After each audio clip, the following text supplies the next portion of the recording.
I said, I need to speak with the American Embassy. Embassy can't help you. We're going to hang you after 5 o'clock prayer. Then they bring me over and they hook me up and start turning up the electricity. And they hang me up like a punching bag and go Rocky on me, so I only know pain. Kastoria in Pakistan is the size of a closet. The only time you see light is when they feed you 1 time a day, and also when it's your turn to be brought out to have the bottom of your feet beaten. You have to fight the guards, otherwise you will starve to death. I've seen other inmates get killed. I watched people get hung. I watched people get stoned. I watched a guy get lit on fire. I had a hit on me one day where I had 3 knives sticking out of me, and I had a guy underneath me who was popping his eye out, so I snapped his neck. It haunts me every day. I went to jail for a crime I didn't commit, and I came out of murder. Erik Audé is an actor and Hollywood stuntman from Los Angeles, California. In 2002, he was accused of attempting to smuggle heroin through an airport in Pakistan and sentenced to death. He spent 3 years on death row inside of the largest maximum security prison in Pakistan, where he survived insane prison riots, was forced to kill multiple inmates who were trying to kill him, and witnessed one by one as his friends got executed by hanging. Erik assumed he was next to be executed, but by the grace of God, he was able to prove his innocence before a Pakistani judge and was given his freedom in 2005. Today, Erik is still working as a busy actor and has written a best-selling book about his experience called 3 Years in Pakistan, the Erik Audé story, which I highly recommend you check out. A link to that will be in the description of the episode. Ladies and gentlemen, this is one of the all-time great interviews on this channel. It's Erik Audé, right here on The Connect with Johnny Mitchell. What's up, everybody? This week's episode is a certified banger, so make sure you're subscribed to the channel, hit that little alert bell, and if you love the interview, drop a comment and hit the like button. It helps us out so much. All right, let's do this. People want to be entertained, regardless of how it is. It's a definite evolution. I think SAG is dying. SAG is, people, there's no reason for people to join SAG anymore. It's also they don't have anyone's back. Like I did a movie last year where they fired me because I was not saying yes to a lot of stunts. They wanted to have a baby tackled in the hands of the actress who was only 6 months old, and I was like, "Yeah, we're not doing that." And the director was like, "The parents are okay with that." I'm like, "I'm not okay with that." An actual baby. An actual baby. And it was like a demon movie where the girl's crazy and she's being scapegoated by the nanny who's the demon. And she knows it, the mom knows it, but like it didn't, but she's going to get the baby and she's got a knife and the knife is plastic, but still I was like, let's try it with the doll. Right. And then she like grabs the doll by the arm and I'm like, that's why we're rehearsing with the doll. Yeah. I was like, no, let's pick it up like it's a real baby. Okay, both hands over here. When you yell, don't yell in the baby's ear. Let's get it right here. Yeah. Okay, she's got a baby's ear there. Like I was the only one in the room that was like, when I'm a stunt coordinator in a movie, I gotta be everyone's dad, regardless. I want everyone to go home safe and everything else. And I'd rather, if I'm wrong, I'd rather like, hey, let's just figure out a safer way to do it. So they fired me because few things. That was the baby. I wouldn't let the baby get tackled. And I said, we'll hand it off to the father, and which is what we did. And the cops come in and tackle the girl, arrest her, and go. It's fine. It works, right? And that's safe. Then they wanted me to have a 70-year-old woman get bum rushed at the last second. Like they're telling me this at the last second. I'm like, no, that's what doubles are for. I don't want her to get bum rushed. She's frail. She's an old lady. Of course, she doesn't want to say no because she's an actress and she doesn't get that many opportunities. So it's my job to stand up and stand up for these people. So I came up with another scenario where we're going to tackle her onto the bed. So it's a little cushiony. And then the girl puts the syringe in her neck. And I worked them out so it's safe, but it still looks good and it works. And finally, the final straw was I had a stunt performer who was getting beat up by an invisible demon, but we were filming in like a 300-year-old home. And so there was a lot of like low-hanging ceilings, sharp edges, real wood, metal, And so when he came in and rehearsed so I could see what he was going to do, I told him, pace yourself, because, he was young, so he didn't know any better. I said, we're going to do this like 6, 7 times. You're going to get tired. That's just experience. So he comes in, he does it crazy. He went 100%. I told him to go 15%, but he doing 100%. And he was like, And I was like, you're a dumbass. All right. So when we do it, I want you to do it like half that. And then here's their director going, no, that's exactly what I want. And she don't know any better, but well, on take 1, he's about to come in. The door was not all the way to the wall like we did on the rehearsal. It was now out. And this is a very thick, unforgiving door with all this sharp metal on it. So I said, stop, go back to 1. I opened the door wider. And then she's like, you don't call stop. Yeah. I'm like, that's exactly what I do. I ignored her because she's an idiot. She doesn't know anything. I said, go back to 1. Keep the action. When it comes to stunts, it's my job for safety. All right, because that's my name. Oh, so is that also part of as a stuntman? Are you also allowed to do that? Are you also allowed? When it comes to safety, absolutely. Okay. Because we're the ones who know it. It's my name on the insurance. It's not theirs. So if someone gets hurt, no one ever says, "Hey, who was directing?" They always say, "Who was stunt coordinating?" Okay. So you're a coordinator as well as a stunt actor. Yes. Okay. So do you have rank? Are you able to? When it comes to safety, yes. Okay. When it comes to safety, I absolutely have a rank. If a stunt coordinator is telling you to stop, we're stopping because it's safety. Yeah. You never. Some directors will get people killed, and they have. They don't care. All directors care about is Michael Bay got shot. a guy killed, and some other director went to jail for doing a shot on a train track, I think in Chicago, that they didn't have permits for. And the train hit a hospital gurney, and it killed, I think, a PA. Oh my God. Yeah, but that's why you got stunt coordinators there to say no. I say no all the time. But I come up with options that we can use that will work. Right. Like directors like, just hit him in the face. No, we're not going to hit him in the face. All directors want is a shot. They don't give a. You don't hit them in the face. We're going to move the camera. We're going to react to it. We're not curing cancer. We're doing make-believe. There's no reason for anyone to get hurt ever. Stunt guys are there in case worst case scenario. People are like, oh, you guys are tough. No, stunt guys are vulnerable too. They're humans. We don't want to get, we're not punching bags. We're not expendable, even though sometimes people say we are. We come up with ways to sell the shot. That's all it is. Like, we'll do some crazy stuff. We'll push the envelope, but we're not there to just be your punching bag. Well, Brandon Lee, that's the most famous example, right? No, that was a bad. Well, I'm sorry. Well, Brandon Lee got killed on The Crow. Yeah. And that was just a whole really bad coincidence stuff. That was also people cutting corners because what they had done is taken that gun for insert shots, but they went to the pawn shop, a real pawn shop, to find bullets, and they emptied the bullets and they put it, so they had real bullet casings, but they filled them up so that they would have the blanks, and they wanted the insert shot of like shooting. Well, one of the bullets got mixed in with a real bullet. And even though they had redone it, someone put powder in there. And so when the bullet shot, when they were doing the insert shots, they were like, what was that? And they were looking everywhere because they heard an actual shot. And there shouldn't have been a shot at all. Well, the powder inside a blank still pushed out a real bullet. But the bullet got wedged in the gun. So this whole time, the gun still had a bullet in the barrel. Yeah. So when they used that gun for the scene to shoot him, the blank pushed out the real bullet into him that was stuck there. That's why nowadays they take a light down the barrel of the guns to show you. And they should. And everyone's like, oh, it's repetitive and everything else. Well, you know what? It would have saved Brandon Lee's life. Well, it would have saved that the lady that got whacked on the set of the Alec Baldwin movie. Also, but he's a for all that happening as well. Do you think he should be criminally liable for that? 100%. He was a producer, and also he's also been in the business 50 plus years, so he knows better. Right. So he was probably an asshole on set. Like, no one talked to me, no one told me anything. Let's just do this. What I'm going to do. First off, when I got a gun, you don't ever point it at the other person. You always go off just a little bit. Always. And people are going to even on screen. Yes. Even on, right. Yes. Like if I'm shooting at the camera, that's one thing. But because accidents happen, there was a music video was in Australia, but the guy had a shotgun and he was leaning on it in the dirt, and it had blanks in it, but all the debris went back into the barrel because dipshit was pointing it into the dirt and leaning on it. So when he shot someone, the blank pushed out all the rocks and everything and killed somebody. Oh my God. Because of stupidity. Yeah. So that was stupidity too, because that wasn't the first live fire on that show. That was the fourth live fire. There shouldn't have been one, little less four. Yeah. And the stunt coordinator was Alan Graff. Alan Graff knows better, but he wasn't there on set at all. And so it was a really bad chain of command. That girl, her dad's a great armorer. She got the job because of nepotism and because we want to fill the job with women and all that stuff. She had no business being there. Everyone's like, oh, her dad's great. Cool. Hey, I got one of my brothers played baseball in the majors. Does that mean I should be on the field in the majors? No, I suck at baseball. Right. But just because your dad was great doesn't mean you're great. So you really do have to have the discipline of kind of a military person, because that's what it is. It's just doing the same thing every time. It's having systems. Right? Yeah, they're there for a reason. And when you start to get lax, like for whatever reason, that girl was allowing the actors to go and shoot real guns on their time off. Yeah, I heard that. That's why there were 3 previous live fires. So there was already sloppiness on that set. Right. They had 1, 2, 3 examples to fix that problem.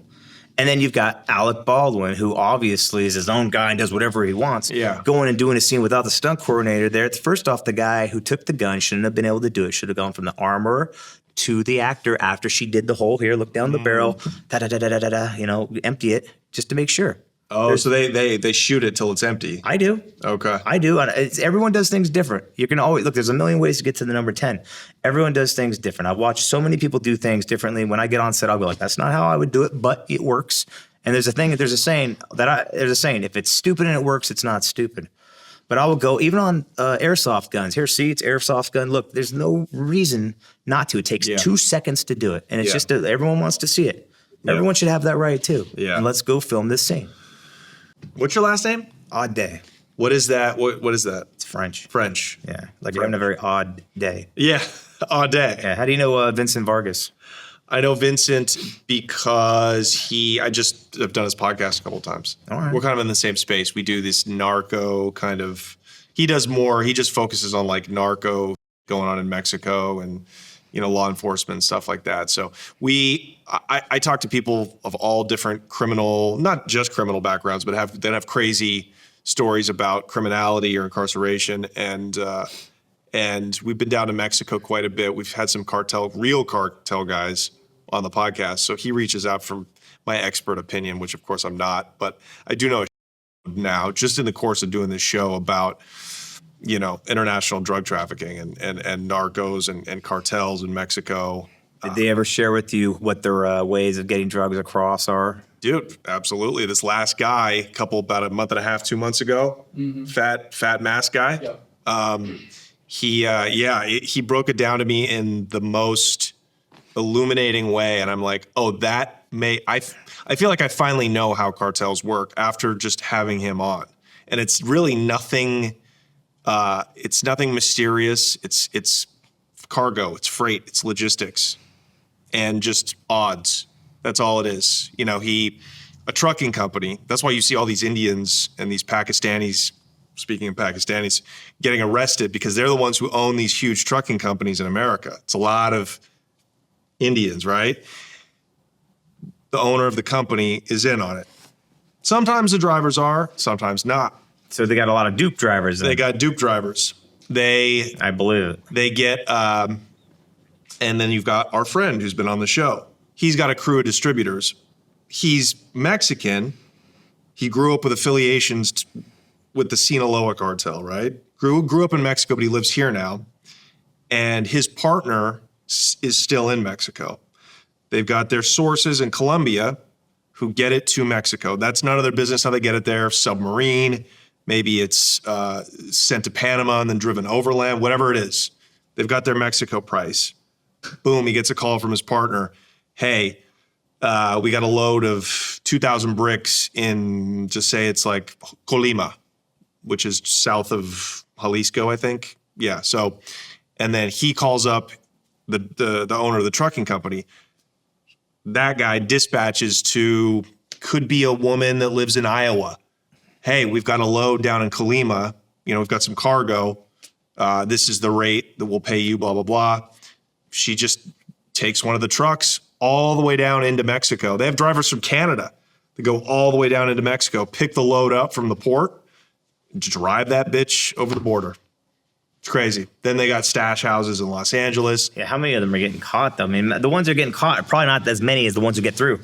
Not even close. Yeah, it's like, I asked him when's the last time he got a load intercepted. He couldn't even remember. Oh, man. So it's amazing. Yeah. It's they're probably also going through checkpoints where those guys are on the take as well. Some of them, for sure. Yeah. Some of them.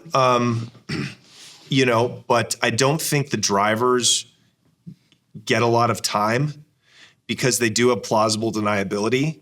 So, because again, they just got the ticket. They're truck drivers. To take an NAFTA, you can take, there's so much freight, legal freight that's going from Mexico into the US and Canada every day. Like, hey, they just got a bill. They're charging for their time. They just went and picked up a load. So a lot of these US attorneys, they don't want to risk like going to trial. So they'll just say, okay, sign for 3 years, right? So they just take a quick federal bit in like a camp or whatever. And, they but if they make it through, it's $80,000. $80,000 or 3 years of your life. Oh my God. I know. That's not a good deal. But it's not a good deal. But for people that don't make a lot of money, they think 80 grand's a lot of money. Right. I guess. So, But yeah, and the yeah. So that's how cocaine smuggling into the U.S. and of course fentanyl and all that other, heroin, meth. That's how it basically all makes it in. DHL from Puerto Rico, right? They put it in boxes. That's maybe 10% of it, but it's not a glamorous. It's not some James Bond kind of thing. You would think like all the drug sniffing dogs and all the people that they have, and but yeah, things got to get through as quick as possible. So I'm sure stuff gets by all the time. But and sometimes drivers, especially young Mexicans, they're offered, hey, will you allow a small load to get caught? You'll do a couple of years. I was gonna say that happens too, so that it opens up all the attentions on that little load, while all the big loads get through. Yeah. That's made. You'll do a couple of years, but we'll pay you $50,000. And $50,000 to a poor Mexican is still a lot of money. Oh, I get it. Mexico's not doing that well to where people do it for the family or whatever reason. Someone needs a surgery. Yeah. More sinisterly, I've heard from a journalist that they're now kidnapping people and making them do it, which I hope isn't true. Oh no, that's true for sure. I feel bad for the people who, like, there was a woman who. There was a story I read where a woman was working in Mexico but coming back, and as soon as she got off work, she went to a mechanic to get her oil change and some stuff, and then they were like, "You got a problem," and they saw underneath her car welded a fake compartment that had all these drugs in it. So she turned herself into the cops, said, "Hey," and they deemed her a dupe because clearly she's the one turning it in. But what would have happened had she been caught at the border? It would have been her word against it, and no one's ever guilty. But they don't get. Like, drug smugglers are shameless. They'll get their product across any way they can by keeping somebody in the dark. They don't draw suspicion to themselves. And also they can make a lot of money. Now, Nigerians are the worst drug smugglers ever. I mean, I'm sure there's a lot of other people, but I single-handedly got to hang out with these guys, and everyone wanted an American drug smuggler. Everyone. So these guys are like, "Oh, yeah, we know how to get the drugs across, no problem." I'm like, "Oh, yeah, but you're in jail telling me this. So why? Sure, tell me what you would do." This is what you do. You go and you find an ugly woman, and they're serious. You make her fall in love with you, and then you say you come back to my country and treat you like a queen, and then you smuggle drugs in her suitcase. If she gets caught, I don't know this bitch off, And that's these guys will do that. They'll go find a girl, and then they'll say, "I'm going to bring you back to my country. I'm going to make you, I'll give you a happy life." And these girls just want love, and then they get caught with these drugs, and guys are like, "I don't even know this girl," whatever. The worst thing I ever heard, and always from the Nigerians, was they'll go to families with lots of kids and say, "Hey, I can give one of your kids like a baby, a newborn baby. I can give their kid a future. I want to adopt it," and they'll pay. In Pakistan, they sell their kids and all that stuff all the time because they sell girls for marriage and everything else, but they sell kids all the time. But they're also thinking, "Oh, this is the best chance for their kid." They don't care. It's money, and they just want to give the kid a chance of a future. Then they'll kill the kid and stuff the dead carcass with narcotics because drug-sniffing dogs can't smell narcotics through a dead carcass. Yeah. And they'll ship that body. They'll carry that body as if it's a sleeping baby. Out of Pakistan? Yes. Oh, my goodness. Yeah. And then obviously there's the people swallowing the pills, the 1.2 kg, through condoms and everything else. There's a million ways to get their products across, and they're all more sinister than the next. I found out the hard way by being a dupe myself, thinking I was working for a legit leather courier company. Right. Before we get too far into it, did you watch the documentaries or listen to the audiobook or anything? I'm sorry, I did not have a chance. I was in Miami taking a very rare vacation all week, and I promised myself no work. And Miami's a place you go to relax and eat and chill. I was with a really hot Colombian girl, and she would not have, they're not easy. Say no more. You had me at Miami. So it's... it's all good. I hear a lot of horror stories about the Nigerians. They're infamously ruthless in places they're not alone though. I mean, the world sucks. There's evil everywhere, but Nigerians got quite a good monopoly on their own evil. Well, how you went down as a dupe was from this evil guy that you thought was your friend. He was an American. Well, my best friend, no, he was an Armenian American. But there's a big difference. Since then, I've learned that Armenians love to just jack credit cards and borrow money and never pay it back. And so all my Armenian friends have screwed me in one way or another. It's just the way it is. Yeah, and they know it too. They'll laugh about it. If anybody thinks we're being like racist or whatever, you don't know Armenians in LA. You can call me racist, but you're not going to call me a liar. That's for sure. Every time I've gotten into an Armenian cab from Burbank Airport and used my credit card, within an hour, my credit card's already being used in Albany, New York. It's weird. Isn't that crazy how that happens? Yes, I've had so much credit card fraud from every single Armenian cab driver I've used a credit card in. Yeah. And then, of course, it was an Armenian that had me unknowingly smuggle narcotics and put me on death row in Pakistan. So, yeah, I don't like Armenians at all, and it's safer just to avoid them at all costs. Otherwise, you might be on death row in Pakistan like I was, or have your credit stolen. Like that's happened to me too. Today's episode is sponsored by Betterhelp. You guys, May is Mental Health Awareness Month, and if you've thought about trying therapy, look no further than Betterhelp. Betterhelp is the world's #1 online therapy platform. Betterhelp matches you with a therapist, over 30,000 to choose from on the platform, that best fits your need. And best of all, if you find a therapist that you don't quite jibe with, Betterhelp will find you a new one discreetly and easily and at no extra charge. I myself use BetterHelp. I go once a week, and I have been for many, many years. I've been with my therapist. I could not live without him at this point, and everybody that I know who goes to therapy uses BetterHelp. Like I said, over 30,000 therapists, 6 million people served worldwide, and it works. It's got an average rating of 4.9 out of 5 for a live session based on 1.7 million client reviews. You don't have to do this journey alone. Find support and have someone with you in therapy. Sign up and get 10% off at betterhelp.com/connect. That's betterhelp.com/connect. You carry yourself very strong. You know, you seem like a guy that is able to psychologically bear a lot of things. I myself am a mental midget, as my father used to say. Why would you say that? Just because I don't think I'm very mentally tough. And it's just what it is. I probably had it too easy as a child. It's part of nature. Maybe it's character flaws. I don't know. I mean, I've been in some tough situations, but you know, this is one that's extremely rare, and I'm grateful for you to tell it. Have you ever seen the movie Broke Down Palace? No. With Claire Danes and Kate Beckinsale? What about Return to Paradise with Vince Vaughn and Joaquin Phoenix? See, I don't know if that's a true story, but it was like Joaquin Phoenix was in Thailand and with his friends, Vince Vaughn, another guy, and then he wanted to stay, and the guys went back. Well, they were all, you know, hooking up with hookers and smoking pot. And when the guys went back, the cops came and found the guy with a little bit of pot. But if it was just him and his friends, it would have been 2 years for everyone. But because it was him by himself, all the pot was his responsibility, and that was death row. So his sister, who was played by, who was the girl who died, who was dating, anyways. Oh, I know. That girl that died, that she was in American Pie. No. Murphy? No. Different. Brittany Murphy, no. It wasn't her. No. It was the girl who was in like 7 Days, 7 Nights with Harrison Ford and used to... Shit. They said she died in the car crash, but supposedly she knew some stuff. That's a conspiracy theory. Right. Anyways, she plays the older sister, and she tries to convince Vince Vaughn and the other guys to come back to take their part of the punishment to save her brother's life, who is either going to get death or he's going to get 2 years as long as the other two guys come back and go, yes, we were part of this, to give the guys 2 years. But they see how dilapidated he is and how fragile he is and how that he's been in prison now. It's just destroyed him.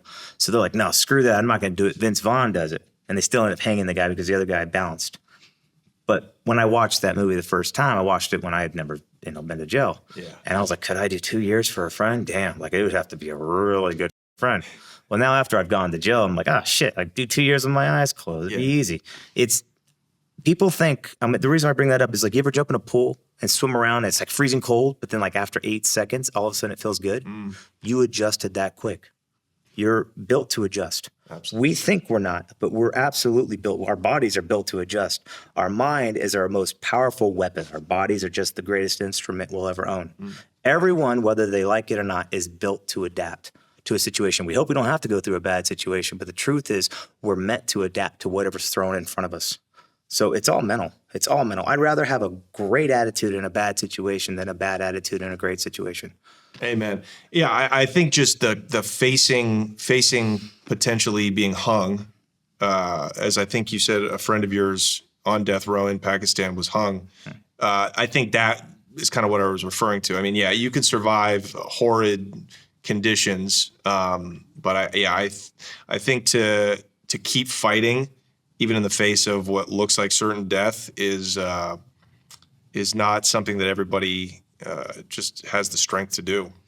There's a great saying that I learned in Pakistan. It says, a guy who's suicidal will suddenly find the will to live when thrown into the deep end of the pool, Right. Or into an ocean. Right. You'll see people start, finding their way to keep that head above water. Now, is that in Pakistan death to drug traffickers? You know how that's when you go into Saudi Arabia? Like I've seen videos as soon as you're entering, before you get to customs, like after you get off the plane in Saudi Arabia, as you're going down an escalator, there's big signs that say death to drug traffickers. Yeah. Is Pakistan kind of the same way? Is it a known thing? Yeah.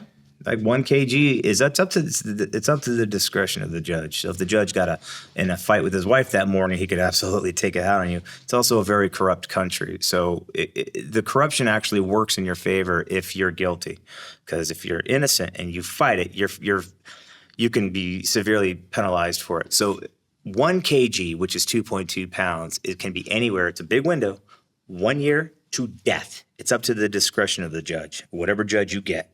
So judges give out death all the time if they're pissed off or if they're not getting money, or they'll give you 1 kg if you play the system right. So there's people who know the system in Pakistan because of how corrupt it is. The Nigerians are like masters at it, and they'll pay the judges off, they'll pay the NRA, the national, the NAD, sorry, the narcotics, basically police over there. Pay the prosecutors off, and they get smuggled tons, like 5 tons, and get like 5 years or less. And then with good remissions and bribes, they get out in like 2-3 years.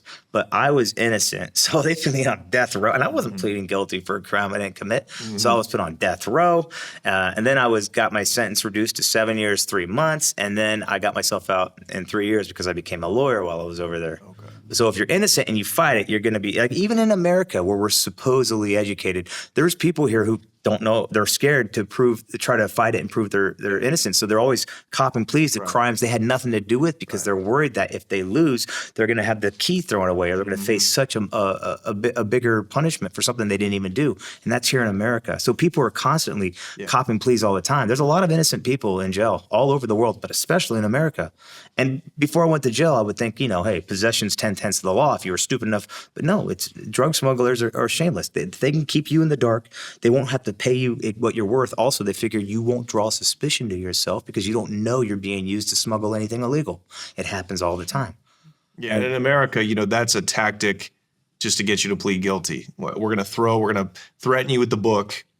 So just take a small charge so we can keep the system moving because it's so backed up. Exactly, and they'll delay it forever. So even if you do fight it, you're still going to be punished because you're going to get a court date in a couple months, and you're going to have to go if they're denied bail. Or if you do get a bail, you could be financially ruined there because how many people got $60,000 lying around to get if the bail is less than $600,000 or whatever, you're still throwing away an outrageous amount of money, and then you got to get law fees and everything else. So you're already being punished just to try to prove you're innocent. There's a lot of people who can't afford to get bail. There's a lot of people who can't afford an attorney, and so they have to stay in jail while they fight this very slow, draining process. It sucks. Sounds like it's almost better if you are connected and have money to get caught smuggling drugs in Pakistan. Yes. No, you figured it out. That's not. There's people who had been arrested multiple times while I was there. There was this one South African kid. He loved Tupac, so his nickname was Tupac. And they're tall people. He was a white dude. He was like 6'10", and he'd look over the wall. And the third time he was here in jail, I was like, dude, you missed me that much? What the? And this dude knew how to play the system, though. He was in his early 20s. He had been arrested the third time with 7 kg on him. He had 1.2 kg. That's the most you can swallow when in his stomach. He had 5 kg in a bag, and he had 2 kg, 1 kg in each shoe. So they found the bag, they found the shoe, and then he had the 1.2 in his stomach. So when he got into jail, he was already shitting it out, had his own bed. He had people getting water and food for him because he's living like a king because he's already got so much money going into jail. And then he paid off the the cops who said, oh, it was all fake. It was just powdered sugar or whatever else. And so they took it from what would be a 9C down to a 9A, which is less than 100 grams, which is only going to be like a max a year in jail. But it takes time to go through all the legal system because it's so slow. Right. So, but that's his third time in jail. Right. And he had 7.5 kilos of heroin. And he's making money in prison from the heroin that he was able to get into the jail. so he's selling it in there. Yes. That's why he's got his own bed now. He's got his workers already because he knows how to play the game. And it happened all the time. So for him, oh, well, I'm in jail, but I'm still going to make a bunch of money in jail. And he's going to make by their contacts. And they're going to they're career criminals. The average person in jail would, especially the foreigners, would have been in multiple prisons in multiple countries. There's this one dipshit German named Ziggy who had just been in jail for 4 years in India. And then like 2.5 months later, he was caught in Pakistan doing the same shit. And it was his fifth prison in his fifth country. Wow. Yeah. But they know how to bribe, and that's why they're able to get caught and get out so quick. Well, no, these guys didn't know. They're just career criminals. Right. But certain people like Tupac knew how to game the system. So they would plead guilty to pay the judge. The judges are the most corrupt people on earth. Because I was an American citizen, I didn't have a chance to do anything like that reasonably. Like the judge that was handling my case in the lower court wanted $125,000 for my acquittal. Like, this is ridiculous. Had I been Pakistani, it would have been $500. Which is nothing. But because I'm an American, $125,000. Yeah. And then the process. So he delayed my case religiously. Like he wanted me to pay. And finally, when he realized I wasn't going to pay, he's like, "Fine, I'll just take the $1,000 and give him a couple years." And I still wasn't, but I would still have to have pled guilty. And I still wasn't going to plead guilty for a crime I didn't commit. I was offered a deal. Plead guilty, pay the judge off, pay the prosecutor off. It's only going to cost me $1,000, which was 60,000 rupees. This is normal. This is absolutely normal. But you got to plead guilty. The judge is going to give you a 2-year prison sentence, and I'd already been there for a year. So with good remissions and probably some more bribes, I probably would have only been in jail another 4.5 months. Right. When they presented this deal to me, everything sounded great until they said, "But you have to plead guilty." I was pissed. And I was like, why would I plead guilty for a crime I didn't commit? I was so pissed, but I was torn. I wasn't sure if I was going to plead guilty or not. I didn't want to. But then the Pakistani interpreter, his little named Afzal, who was always there, he was a corrupt bastard. But he says, "Erik, what's worth more to you? Your pride or your freedom?" And when he said that, I said, "You little bastard."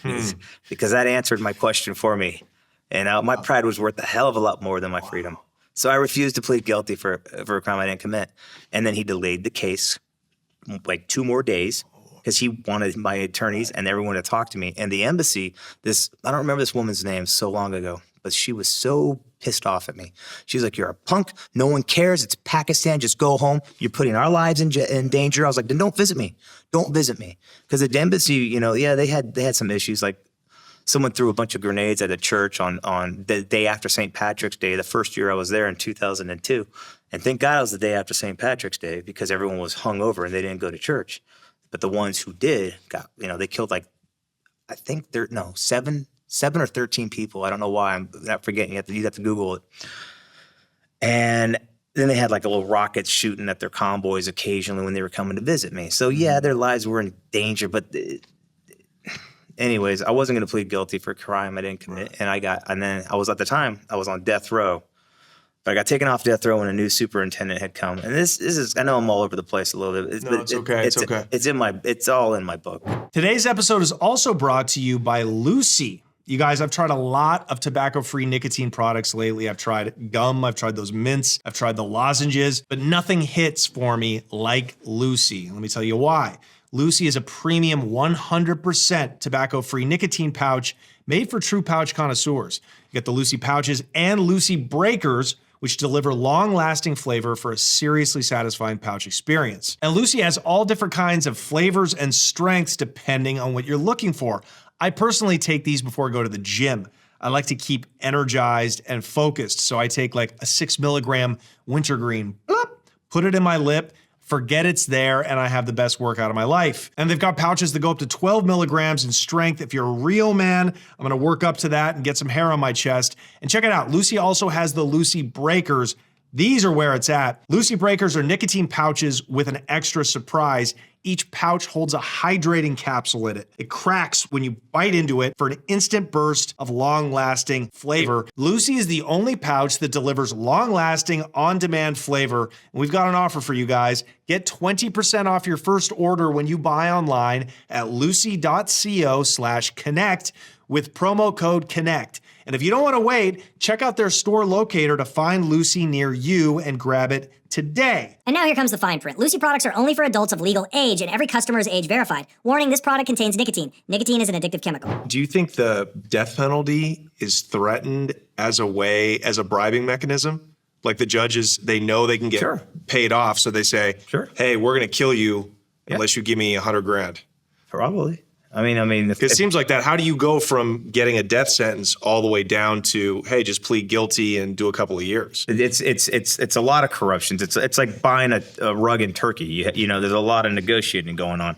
Like I said, I went to court 50 plus times before I finally got my sentence, because there's a lot of like weighing and kind of going, and that was just the lower court.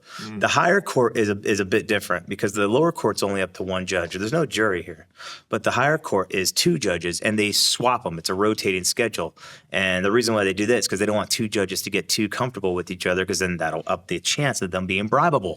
So a lot of people move forward as far as like being promoted in Pakistan by ratting out the corrupt ones. So that's why they entice them to like, this guy took a bribe and try to get me to take, and then they'll, demote that guy and promote this guy. Right. So in the higher courts, it's not impossible, but it's a lot less likely to be as much corruption. Even though there's corruption everywhere, it's harder to bribe the judges. So you actually get your real sentence in the higher court, and that's where I was able to rock and roll. Because I was an American, I'm the only American in the entire country in jail at the time in Pakistan. It was right after 9/11. I was always in the newspapers because I was an actor, stuntman since I was a kid. So I was big news whenever I went to court. So I was always on front page and whatnot. The lawyers just wanted crazy amounts of money. I wasn't getting any kind of chance. Like I literally this is a $400 case for anyone else. If it's a local, $400. That's 24,000 rupees at the time. I was being charged $35,000. One lawyer wanted $4 million. And I'm in chains. I'm looking at this guy who looked like he was hungover. I'm like, you mean rupees, which is still ridiculous because it's the 24,000 rupee case. He was like, this is a death sentence case, my friend. Dollars. And I'm like, you take check? I would laugh every day at myself. It was so ridiculous of everything that was happening. And then when I wasn't worried about the lower court. I was expecting them to give me life or death. I always focused on the higher court. I always prepared myself mentally that I was going to have to fight for my freedom in the higher court. And then when the guy gave me 7 years, 3 months, I was stoked. I was happy. I was like, oh my God, because I was expecting life or death.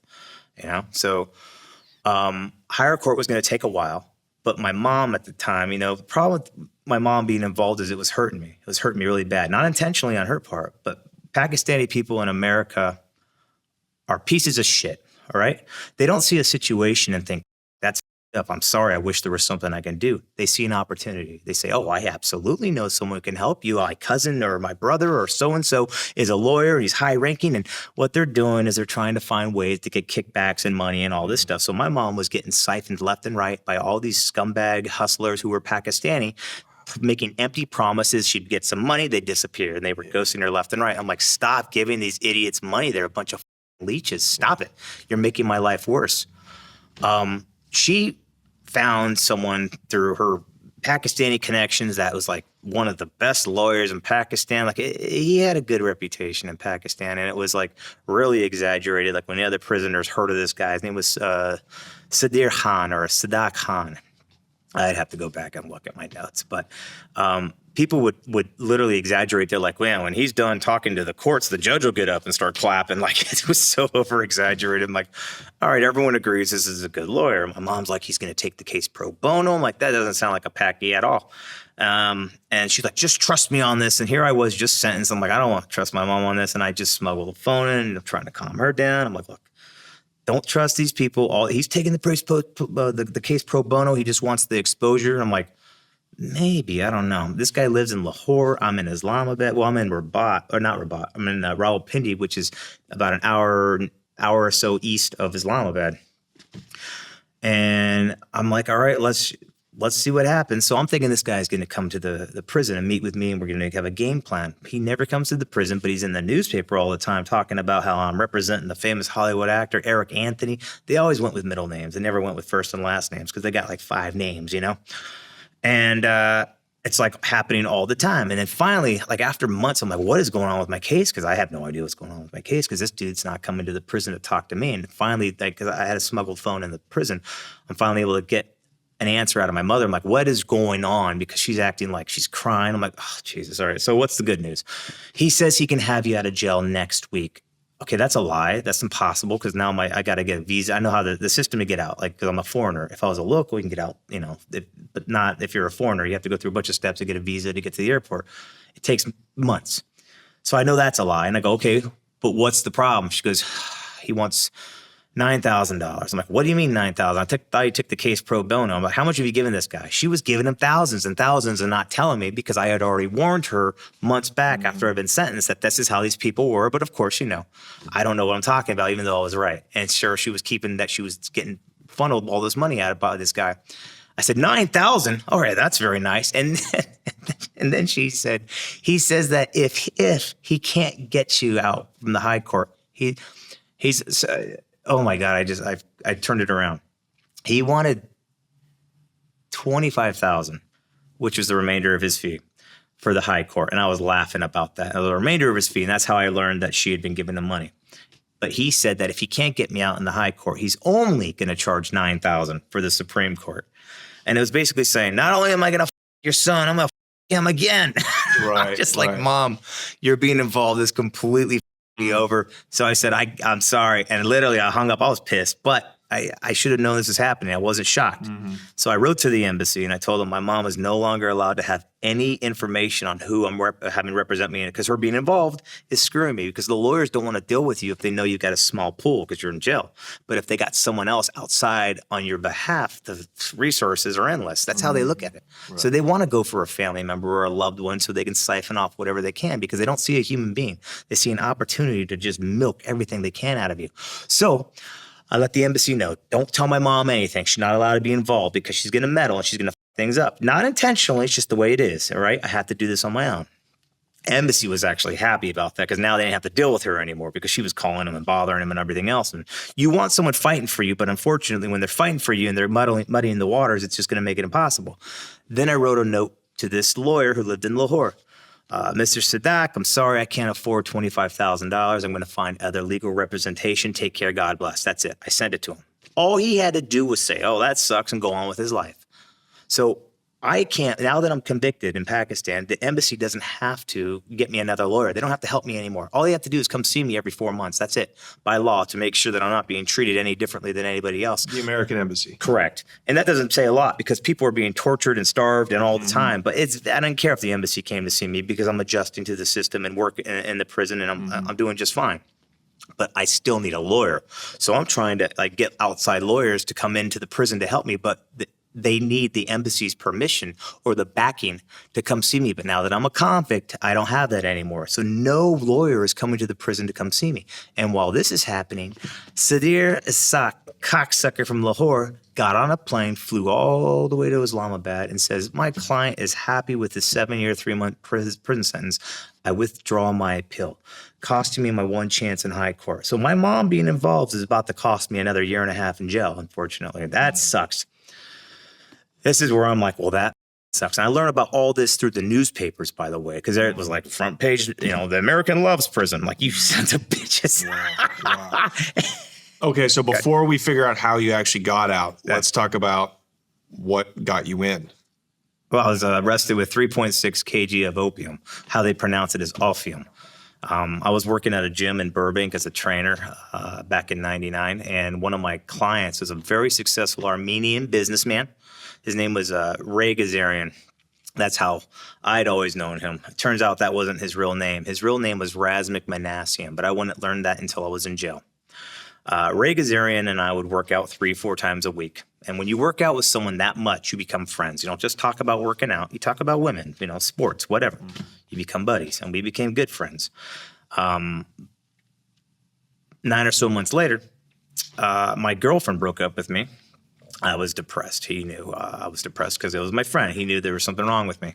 And I was working the front, literally he walked in. It was I want to say December 15th. I don't know why I'm remembering it that way. December 15th.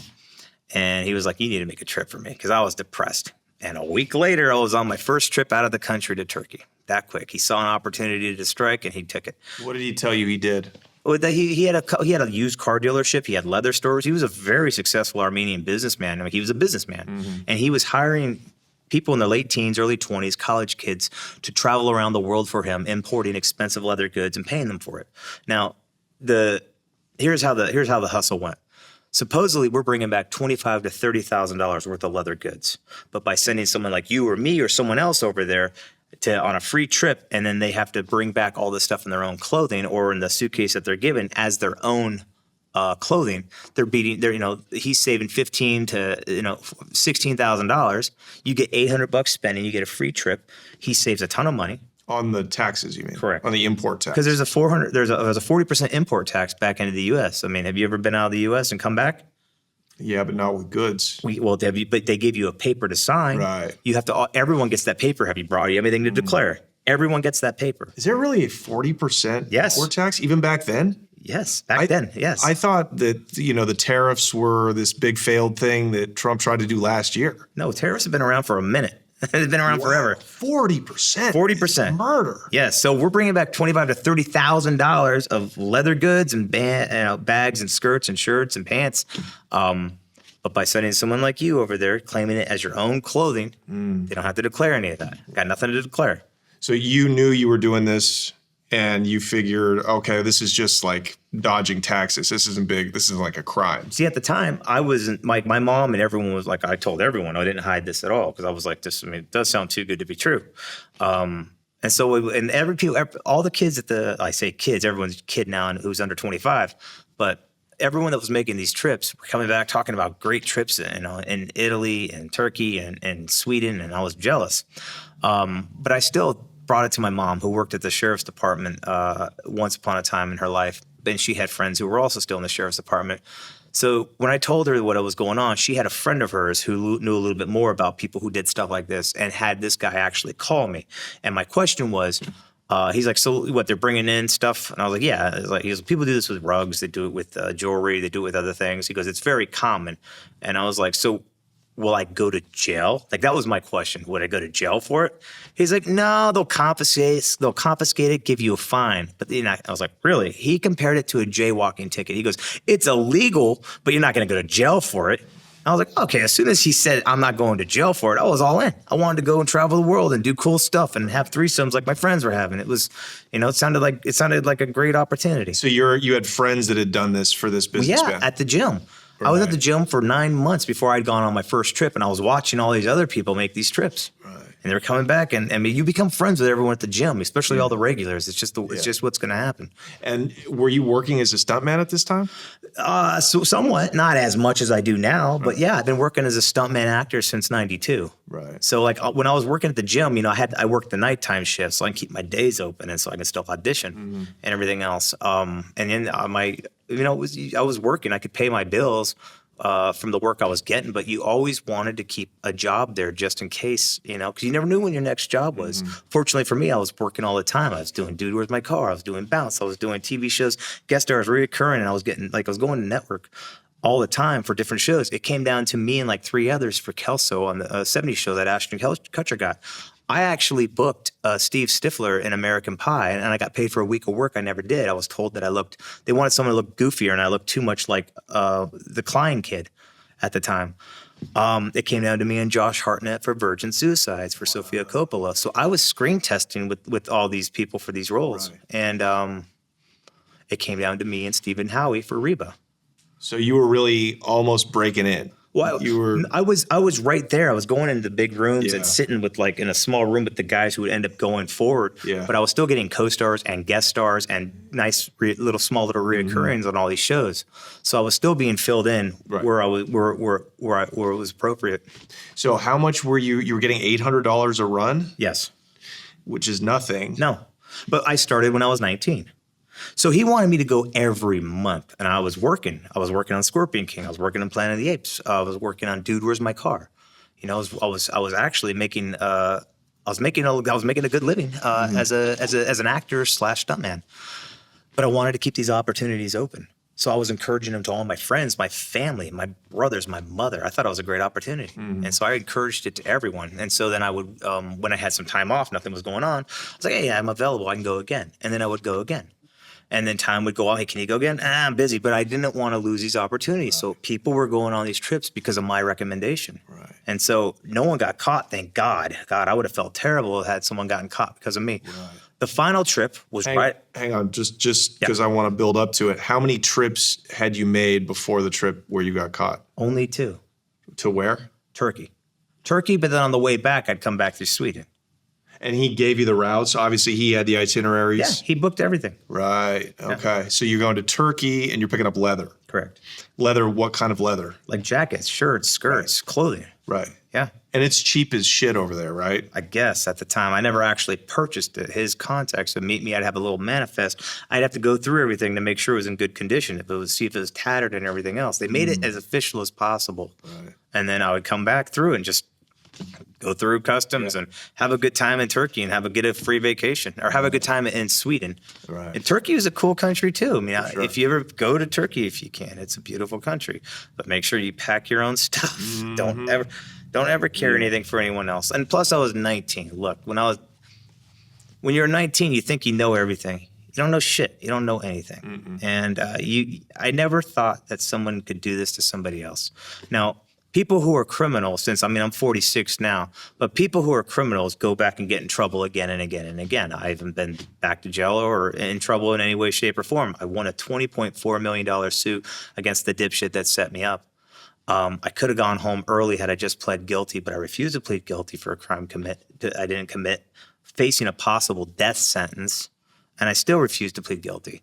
I got myself out in just under 3 years. I've had a great life since.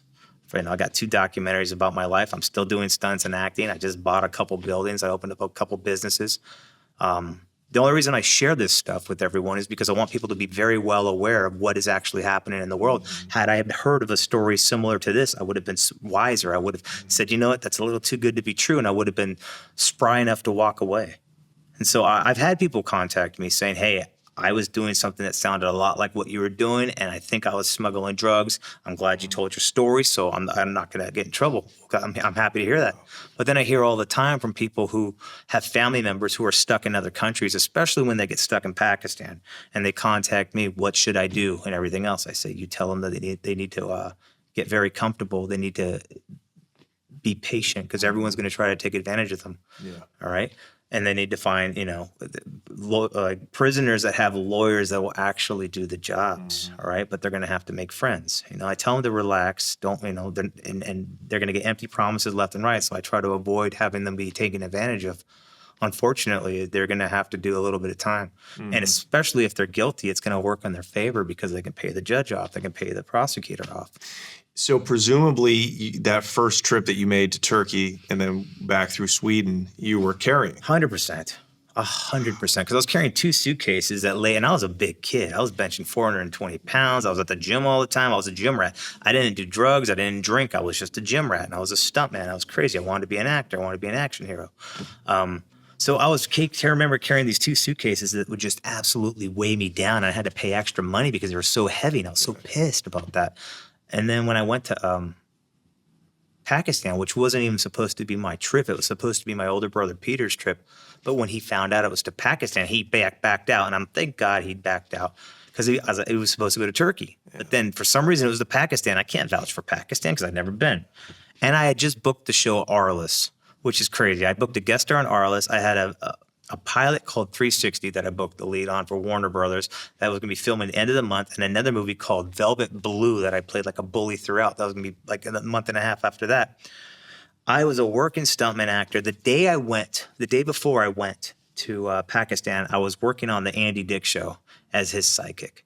And I was working actor, stuntman. I was living my dream, but I wanted to keep these opportunities open. And the fact that my brother, who I vouched for, backed out, I felt obligated to my friend Ray to step in and take the trip for my brother. And I'm glad I did. I mean, my life would have been completely different had I not gone. How many other people had you recruited or to get for Ray to bring stuff back? Dozens. So you unwittingly moved like dozens of kilos of heroin. Well, I don't know what they were moving. Well, opium was, see, everyone was like, why opium? Because opium's considered the small man on the totem pole. You got opium, you got hashish, you've got, the other things, and then you got heroin. So heroin's the big guy.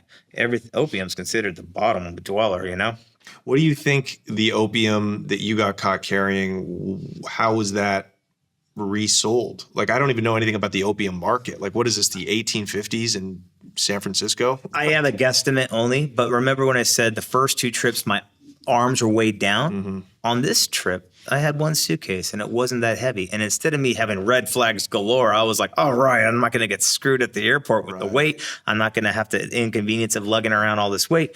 That should have been a red flag. And like we were talking before, where someone will get in trouble to open up the floodgates for everyone else. My theory is they said, let's put all the attention on this guy. You were the dummy. I was definitely the dummy. They call that in Mexico the rabbit, the one who gets caught, el conejo, the one who gets caught to let the other ones through. Well, I was definitely the rabbit that day because all the attention was on me that day, and because the guy told me at the airport when they went through my stuff and then put it back in, I was about to walk through the customs when somebody grabbed my arm and turned me around, and I looked at him. He goes, "Are you carrying?" No, he says, "Are you carrying narcotics?" I said, "Check it again." They took that suitcase and only that suitcase, not my bag or my backpack. And he opened it and threw all the clothes on the ground. I was like, whoa, like I'm there for the clothes. Like, oh, I thought that was so disrespectful. Right. So I'm like folding it all. And they took the suitcase to another part of the airport. I wasn't there. And they brought me to another room where they had like 1 guard in the room with me. And I folded everything up. And while time was going by, I'm just worried about missing my flight. And I'm even trying to tell this guard who doesn't speak a lick of English, I'm like, they can just throw that suitcase out. I don't care. Get me another suitcase for all this stuff. Well, then the hallway starts to fill up with guards. And I'm like, I'm worried about missing my flight. And then finally that dude who grabbed my arm comes back in and he's followed behind by this other guard who has like these 2 very thin. The way I describe it is it was like newspapers. They were thin like newspapers, but they were vacuum sealed. And it was like a grayish green. And he goes, "What is this?" And I'm like, "He's holding it." Meaning like, you should know he's the one holding it. He goes, "This is opium." 2 + 2 became 4 very quick. And I said, "Why are you showing me this?" He says, "It came out of your luggage." And I said, the second that happened, I felt like such a idiot. And I said something you never want to say when you're on vacation. I said, "I need to speak with the American embassy." And then he said, "Embassy can't help you. We're going to hang you after 5 o'clock prayer." And then that's when the shit hit the fan. This was at Islamabad airport. Okay, how long had you been in Pakistan before you went to the airport? I arrived February 11th. That morning is a Monday. And I thought Pakistan being a desert, this is how naive I was when I was younger. I thought it was going to be, hot because Middle East countries are always depicted as hot. It was freezing cold when I got off the airplane. I was like, this sucks. It's cold. The first day there, I had met a girl on the plane flying in from my connecting flight from U of A, United Arab Emirates. And we were making out in the plane, Muslim girl. That was just the way it was. 21. You're already giving a middle finger to Islam as you're flying in. I didn't know. Did you know that Pakistan is one of the most violent? At the time, I knew nothing. Insanely fundamentalist Muslim countries? You asked me a million questions. The answer is I didn't know shit because I was an idiot kid who thought that the world loved us because we're America and they listen to our music and wear our clothes and watch our movies. I knew nothing. I had no idea. And this is 2002? This is 2002. This is February 11th, 2002. Oh, right after 9/11. Right after 9/11. Okay. Wow, bro. You really were just up for adventure. Yeah. I was an arrogant piece of shit and nothing changed. I was a jock. I was a stuntman. I was the first person on earth to have their urethra severed, reconnected. I'd already had 52 surgeries between 8 and 15 years old when I was run over by a school bus. And I was, you can't hurt me. Right. And so So I was invincible. I didn't give a shit. Yeah. And I would flirt with everyone, and a smile is universal. And there was a girl on the plane who I sat by, and she was cute. We were making out on the plane under the covers. It was only a 2-hour flight too. It was great. Her name was Sadef Sadiq, and I remember that name because I was like, it's like you're sawing a dick, and she was laughing because she's like, I never even thought about that. Oh my God. So she asked where I was going to be. I'm like, I'm in Islamabad somewhere, and I get to the airport, and this guy's got like my name on a little napkin, and and the guys like were talking. They were talking like they were from San Diego. They had American accents and everything else, and they said "Ray up." I'm like, what do you mean? They're like, we were supposed to go to Karachi, and Karachi is like 8 hours away. It's a different part of the country. I'm like, so what does that mean? It means we're not going to be able to hang out with you. We're just going to put you at a hotel. I'm like, what? No, that's Ray says I was going to be chaperoned. I was going to be shown a good time. We were going to get girls. Like, that's how he actually promoted this trip, because I didn't just be like, let's go to Pakistan. At the time when I found out it was to Pakistan, I was like, well, who wants to go to Pakistan? And he was like, oh, don't worry. It's going to be so much fun. I'm getting a very good deal. And I was like, if you're getting such a good deal, FedEx that shit back. He's like, no, you're going to have a good time. And because the war's in Afghanistan. I was like, that's like saying LA or East LA and Mexico. There's not a big difference. And regardless, that I took the trip from the place of my brother. I'm in Pakistan now when I could have been filming a guest star on the show Arliss, which paid $5,000. But I'm a loyal friend. I'm also an idiot, and I wanted to keep these opportunities open. So I met this cute girl, but when we landed, she immediately goes to the bathroom, puts on her whole burqa, so it's head to toe. I'm like, why do you look like a goalie? She's like, you don't understand. This is Pakistan. This is just the way it is. Well, and it was head to toe. Like, she had like a little slit right here. And that's major. Yeah. So this girl was like all dolled up a minute ago. And next thing I know, she's looking like a head to toe goalie. And I wanted to give her a hug in the airport. She can't walk near me or nothing, but she wanted to know where I was at and what. So she saw the guys that were giving me the thing, or who had my name on the napkin, and asked what hotel I'm going to be staying at. And so she did her own research and called the hotel that I was going to be staying at. These guys just dropped me off at the hotel. And that's when first time I saw a squat toilet. I'm like, what the is this? They're like, it's a toilet. I'm like, that's not a toilet, dude. That's not a toilet. It's a hole? It was a hole. This place looked like shit. I'm like, you guys need to take me to another hotel. And they're like, what if I got to go to the bathroom? Go right there. And I was like, what are you talking about? I'm shit on my shoes. Like, no, you're not. I was like, let me borrow your shoes right now. The guy's like, no. I'm like, exactly. So they leave me at this hotel. It's day one. It's Monday. It sucks. And I'm like, well, Ray says you guys need to give me $200. They're supposed to give me spending money. I didn't bring any money with me. And the guys give each other a little look. There was red flags everywhere. I'm an idiot. All right. But anyways, they gave me 1,000 rupees and tell me that's like 200 American dollars. That is $17 in Pakistan. Assholes. So I got 1,000 rupees, and the first thing I do is I go into the there's a little restaurant at the bottom of the hotel, and I don't know what to order. No one's speaking English. I can't read nothing. I order something. Someone brings out like a couple eggs and some toast, and maybe water or jam or juice. And my first meal was 360 rupees. I'm like, oh my God, dude, I'm here until Friday. I'm so screwed. So I need to go find an internet cafe. And I go and I'm jogging down the streets of Islamabad, and man, Islamabad, there's no white people, there's no ethnicity there whatsoever. It's just Pakistan's every direction. And no one speaks English, and I'm just jogging down the streets like a dipshit because that's what I'm doing. I'm exploring. And I come across these 3 girls outside this like shop, and I go up and start talking to them, but they're smiling. They don't know what the hell I'm saying, but they're still smiling. I'm still flirting with them and everything else. And then I go and I jog across a bridge, but when I look back, I see the girls waving like, all right, okay, I've got some seeds planted. I go and I find an internet cafe, and I start sending out emails and everything else.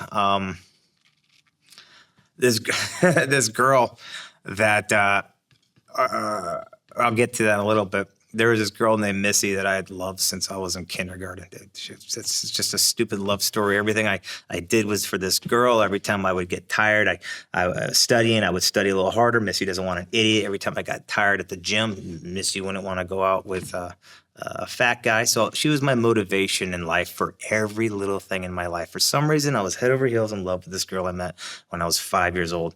And she never gave me the time of day. And it was funny how that works. The girl you want's not the girl that wants you. All her friends wanted me, and I hooked up with all her friends, but she didn't want me. Anyways, she doesn't email me back that day, but this will make sense in a second. I sent out an email. And I emailed that girl who I met on the plane because she says, "What hotel are you at?" Which is fine. Email that girl where I'm at with the plane. I'm like, "Hey, this is where I'm staying and everything else, just in case, you're around." And then I jog back over the bridge and I see those 3 girls that I was flirting with over. I come over and try to flirt with them again a little bit like an idiot. And this little guy comes out. The guy's like 5'3", comes out maybe $110 soaking wet. And he's going off on me. The guy's got a lot of confidence, right? He's pushing me, yelling at me, like threatening me while I'm talking to the girls. Well, your brother doesn't want you guys to have any friends or whatever. And keeps pushing me. Finally, I put my backpack down and I grab the dude's wrist and I bend his whole wrist back. He's on the ground screaming. And now the whole crowd there is on me, yelling at me and whatnot. And I realized like this guy's, got allies. I'm an idiot for being right here, So I let him go and I'm about to pick up my bag. My bag's gone.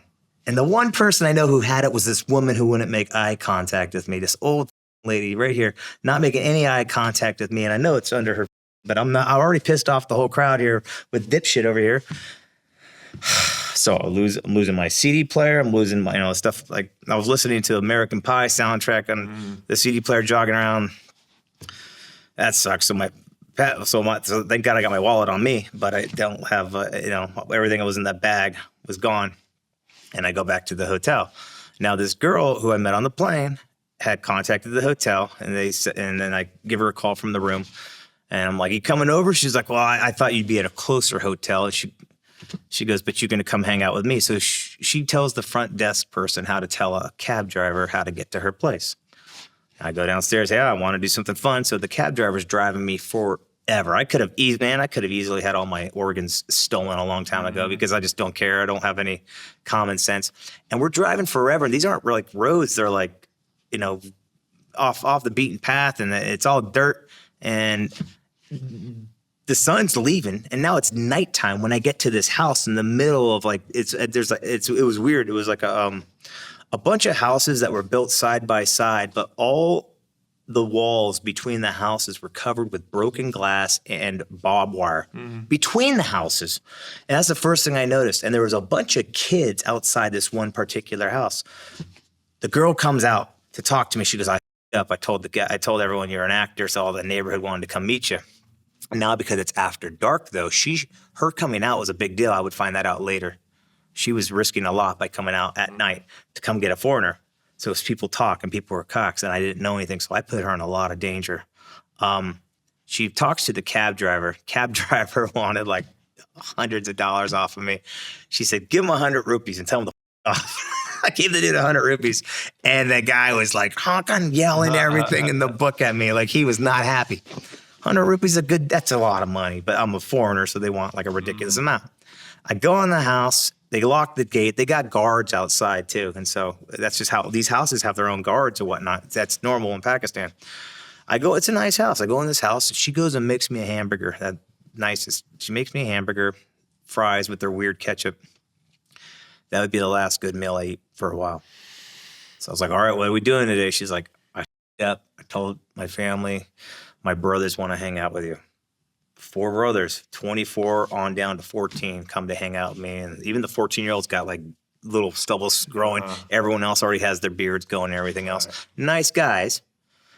I ate the burger and everything, hang out with the girl for a little bit, but I'm not allowed to hang out with her at all. Now I'm hanging out with the brothers. This is not why I drove all the way over here. I don't want to hang out with the brothers. The f is this? These guys put me in bitch in a BMW. I'm right in the middle of the back seat between everyone. And all they were doing was driving around Islamabad and showing me, "There's KFC, there's Pizza Hut." And I'm like, "Yeah, great. Came all the way around the world to see fast food restaurants from back home. That's awesome." And even though it was at night, I started to realize it was all dudes outside. I was like, "Man, this place is like a fest. Where's all the ladies?" Like, I know they're not allowed out, but we're going to find one. And I was like, okay. And they were driving around just trying to, just joyriding with these dudes in Pakistan, like nothing. And they did like not a drug deal, but an alcohol deal, because alcohol is illegal in Muslim countries. And we went to like the most shadiest neighborhood with like one street light, and some dude runs between like, these big buildings, but there was no electricity on it. It was weird. Some guy comes running out with a bag with a beer inside, and they did a transaction. He runs back in between these two buildings. Like, what do you guys just get? Like, I'm thinking like you guys got like some big time drugs. Like, got some beer. I'm like, and so we go to some random park where their friends meet us, and they're just drinking beer, and I don't drink at all. So I'm just hanging out with these guys while they're drinking beer, and we're talking about movies I've been in, and I'm like, whatever, just telling them about shit I've done. And these guys, I realized, like, they're talking about trying to find a girl for me to entertain me. I'm like, what are you guys talking about? And they're like, well, because they wanted to get a girl. They were trying to find a girl so we could get her together. I thought they were kidding. They were not kidding. Their idea of showing me a good time was trying to find a girl out after night so that we could all, which is normal in Muslim culture. Well, I've heard about that happening in India. It's everywhere. It's every Muslim country is that way. Women are not allowed outside. That's why when that girl came out at night to the cab, she put herself in danger big time right there, because that brings dishonor to the family. So she can be like, that's honor killings are a real thing. And they can kill you for simply dropping a piece of trash outside of a mosque, because that's considered blasphemy. And if somebody kills a blasphemer, they get rewarded with 72 virgins in heaven. So if these guys, these young boys, find a woman out at night, it's not a crime to get her. It's like at least we didn't kill her. No, that's their right. And then a lot of the times the girls that have to marry their. So. And also punishment is when someone does something wrong in these families, the punishment will be that like a daughter or a sister or a mother will be by men from a higher tribe. They're called jirgas. Jirgas in Pakistan, most of Pakistan is not run by the government. Most of Pakistan is run by elders and people who are in like small towns, and they're called jirgas. So you've got these higher tribes overseeing everything else. And if someone from a lower tribe does anything wrong, these guys go to like their own little panel and decide what the punishment is. So their punishment will be it's always on like the boys, and there's like a sister or a cousin or someone related to that boy who did wrong, even though they had nothing to do with whatever was considered deemed wrong. One small example was this 12-year-old boy was seen walking down the street with a woman from a higher tribe who was 29. Why they're hanging out, I don't know. But had the roles been reversed, she would have been the one being punished. But because she was from the higher tribe, the boy was being punished. So the town jirga decided that he was going to be by 10 men from this tribe, and that his sister, his 18-year-old sister, who had nothing to do with it, was going to be by 10 other men. Her father came to the council meeting, says 10 is too many. He negotiated it down to 5. Now people say, oh God, that's one of countless scenarios. It's that common. Sharia law is perverted. Sharia law is about hurting people. Now people say, well, it's only the women being. No, it's not. There's something called chokerbazi or bakrabazi. Look that up. It's called dancing boy. It's very common in Muslim cultures. It's where they put feminine boys all near them. In Pakistan alone, they guesstimate 9 out of 10 men have been molested by family members, by uncles, neighbors, and everything else, because it's the rite of passage. So everyone in Pakistan is gay. Is absolutely gay, but they don't think it's gay because it's just the way growing up. They have sex with their children. They have sex with their nephews. They have sex with their cousins. And they have sex with donkeys and goats. It's not, I'm not exaggerating this shit. Were you hearing these stories in prison when you got there? In prison, look, so in prison, this shit was happening in jail, like left and right. There was a seeing eye dog that was brought into jail, and they had to put the dude who was blind into his own prison cell because when he was in the barracks, everyone was having sex with his seeing eye dog. These are disgusting people. And the shit that they do to each other is barbaric. And it's normal to them, though. They were the dog, not the seeing eye guy, not the blind guy? Well, I didn't hear about that. Could have been happening, too. But the thing that jumped out. I would have the blind guy, I guess. You know? There was one known because homosexuality is illegal in Pakistan. I watched these guys throw homosexual people off the top of a building as punishment. But there was one guy who was in jail who was under trial. And he was in 2-cell. He was with the hijackers. The hijackers all had their own cells. 2-cell was a was a privileged cell because it wasn't packed. The barracks, which I was in the biggest prison of all of Pakistan, a prison called Audé, and it was only built to house 1,800 prisoners, but there were 6,000 prisoners there, hundreds coming and going every day. Thank God I'm an American, so I'm not in the barracks. The barracks suck because the barracks have like 200 to 400 people in each barrack. And now there's 8 buildings, and they're double stacked, and there's barracks everywhere. So you got a couple hundred people sleeping shoulder to shoulder, rows and rows, feet to head, all the way down. The foreigner barracks full of all the Nigerians. Now, if I was in the barracks and the Nigerians, it would have been probably a bad scenario for me, especially since I'm the only American. But because I'm the only American, everyone's trying to kill me in this jail. They put me in. I was on death row, and then when a new superintendent came, I got taken off of death row after 9.5 months, and they couldn't put me in the barracks because and now I'm jumping around a little bit, but there was a 5,000 rupee bounty on my head that everyone was trying to collect. From who? I have no idea. Someone put whoever kills me gets 5,000 rupees, and that rumor went throughout the whole prison. I have no idea who started that rumor, but at the time, 5,000 rupees was exactly $87. So that's what my life was worth, and everyone was trying to collect it. So they put me in two cell.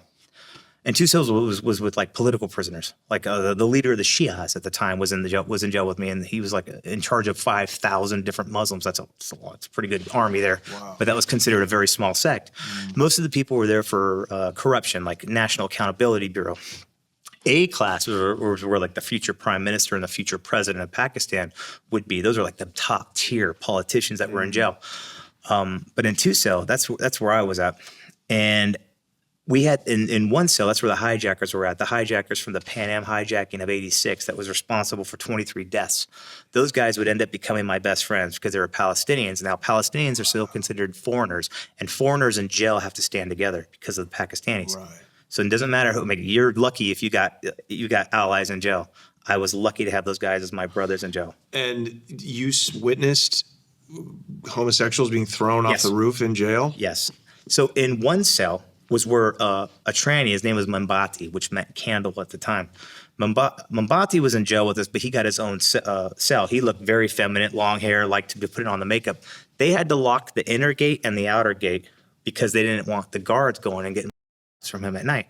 Mombati was only allowed out of his cell to come eat with me and the other hijackers because they knew we weren't trying to him. He could cook though, so we were buying all the food from the canteen, so he would cook the food for us and he would eat with us and everything else. He didn't want to get out of jail because his family was trying to locate him so they can kill him for an honor killing. So when his family was trying to bail him out of jail, he was adamantly fighting going out of jail. Wow. Me and the hijackers raised the money to bail him out of jail on our own so that he could go and have a fighting chance. My guess is he got caught. He's dead because it doesn't matter if it's the family or somebody else is going to kill him. That's just the way it is. Even it's weird. These guys are everywhere, but it's just if you come around the wrong person, you're dead. Because these guys, like I said, these guys are all each other, they're all molesting each other. And then they will kill them because it's haram. But yet they're all part of it. It's weird. They will jaywalk across the street to a protest about someone who jaywalked, the do as I say, not as I do mentality. And I would watch the people get thrown off the top tower who were homosexual. That was their punishment. They would get to go to jail with those guys who were in the barracks. Wait a minute. So the inmates, other inmates, who was getting tossed off the roof? The homosexuals were getting tossed off the roof, and they were being pushed off by the guards there because that was their punishment. Okay, so this wasn't an official sanctioned execution. No, like they were. Those were their punishments. Those were their punishments. After they were found guilty? Yes. Okay, and their guilt was being a homosexual? Correct. Okay. And then they would bury they would bury the women who were caught having sex or premarital sex up to their heads, and they would have everyone else, all the other women and little boys, throw rocks at them. And that was inside of the jail? Yes. Where you were at? Yes. I was in the biggest prison in all of Pakistan. We had a hospital. We had the death cells. We had schools. They had workshops. They had cantinas. Hell, they had nurseries as far as for plants. They had farms. They got all the barracks. They got a big mosque. There was a city inside this whole prison. And this stuff would happen inside the prison, but it would happen all the time, all outside the prison. So you were constantly always reading about it too. Now, see, the things when the first year in jail sucked for me by far because I had Erik, so I was on death row. I didn't know what really was going to happen. But my biggest weapon in prison was learning the language. So I was learning 20 to 40 words a day, and I was doing flashcards. So my grammar was shit, but people started to understand me, and I started to understand people too. So I was able to have conversations, and people started to see me as a human being. But up until that first year, everyone was trying to kill me. The guards thought I was Brendan Fraser. No shit. They thought I was the hero of the mummies because that's how they portrayed me in the stupid newspapers, because I worked on the movie Scorpion King as a stuntman. Right. So they thought I was Brendan Fraser, which meant they thought I was a multimillionaire. So everyone kept trying to get money out of me. The guards got money out of me one time when I was asleep. The only way they can get the best of me was when I was asleep, and they tried many times. And you have to fight back. You have to, otherwise you're going to starve. They only feed you twice a day with a cup of lentil soup and a roti, which is like a chapati, a tortilla, basically. And that's not enough. I was 225 when I went to jail, and I'd lost all this weight all of a sudden in a very short amount of time. You can buy money from the canteen. You need money to survive in that jail. If you can get $50 into that prison a month, you can live like a king. You can. But the guards, when they know you have money, you become the target, and all the guards' attention focused on me 100% because they thought I was a multimillionaire. And when the embassy would come and bring me my money, they'd bring me my 3,000 rupees, which was $50, and hand it to me. And then that night, the guards would usually come to my cell in force and try to find the money. And they got it out of me one time, and that's when I started sleeping with the money on me. The time they got it out of me, it was bad. Like I was up, and literally I wrote to the embassy the first time it happened, and I was like, I need a book so I can learn the language. They got me a Hindi English book, because Hindi and Urdu are a lot alike. There was no Urdu English book, but they had Hindi English books. And so then I started learning the language. The very next time the embassy came, he was going to try to give me the palm. It was that little guy, Afzal, who was the Pakistani interpreter. He was going to try to palm, and I was like, nope. I counted it. I counted 3,000 rupees. I wanted the guards to see this shit. I needed it to happen. And that night, I put everything I could underneath the blanket, and I put some dental floss on the wire of the light that was always on, and I just hid in the corner. And that night, I didn't hear them unlock the door, but I heard them unlatch it. And when they opened the door, 3 guards came in and started beating what they thought was me sleeping. And I pulled it, complete blackout, and just started throwing haymakers in the dark. I was connected. Wow. And you can fight the guards. It's not like an extra charge. You're not going to be charged with assaulting guards. You have to fight the guards. Otherwise, you will starve to death. Wow. Now, the reason why the guards are making life suck so bad for you in jail is because they only get paid 6,000 rupees a month from the government. That's $100. But you know how much they have to pay just to work inside the prison? 15,000 rupees. Yeah. How does this work out? They're paying $250 for the opportunity to work inside the jail. Because they assume they can just extort and make the money back. Because that's where the money is. So they're either beating it out of you, they're extorting it out of you, or they're working for you. Now, I don't speak Urdu at the time. Now, everyone thinks I'm a millionaire, and they know I got money. So they're all coming after me because what am I going to say? Am I going to report these guys? Who's going to listen to me? Because no one going to understand me. Now I'm throwing haymakers in the dark here, and I'm lasting 40 minutes. The entire prison knows I'm partying that night. I'm yelling Savacha, and I'm making everyone laugh and everything else. And, the guards, maybe 45 minutes later, a dozen of them were dragging me to Couriers.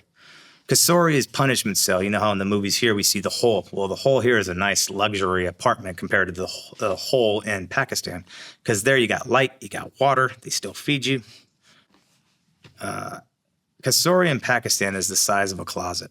And the only time you see light is when they feed you one time a day, that dal and that roti. And also when it's your turn to be brought out to have the bottom of your feet beaten. They like to beat your feet with a cane. They got a real foot fetish over in Pakistan. So they beat your feet with a cane? Yeah. How many times? How many lashings? I would spend 132 days in Couriers the entire time I was in Pakistan.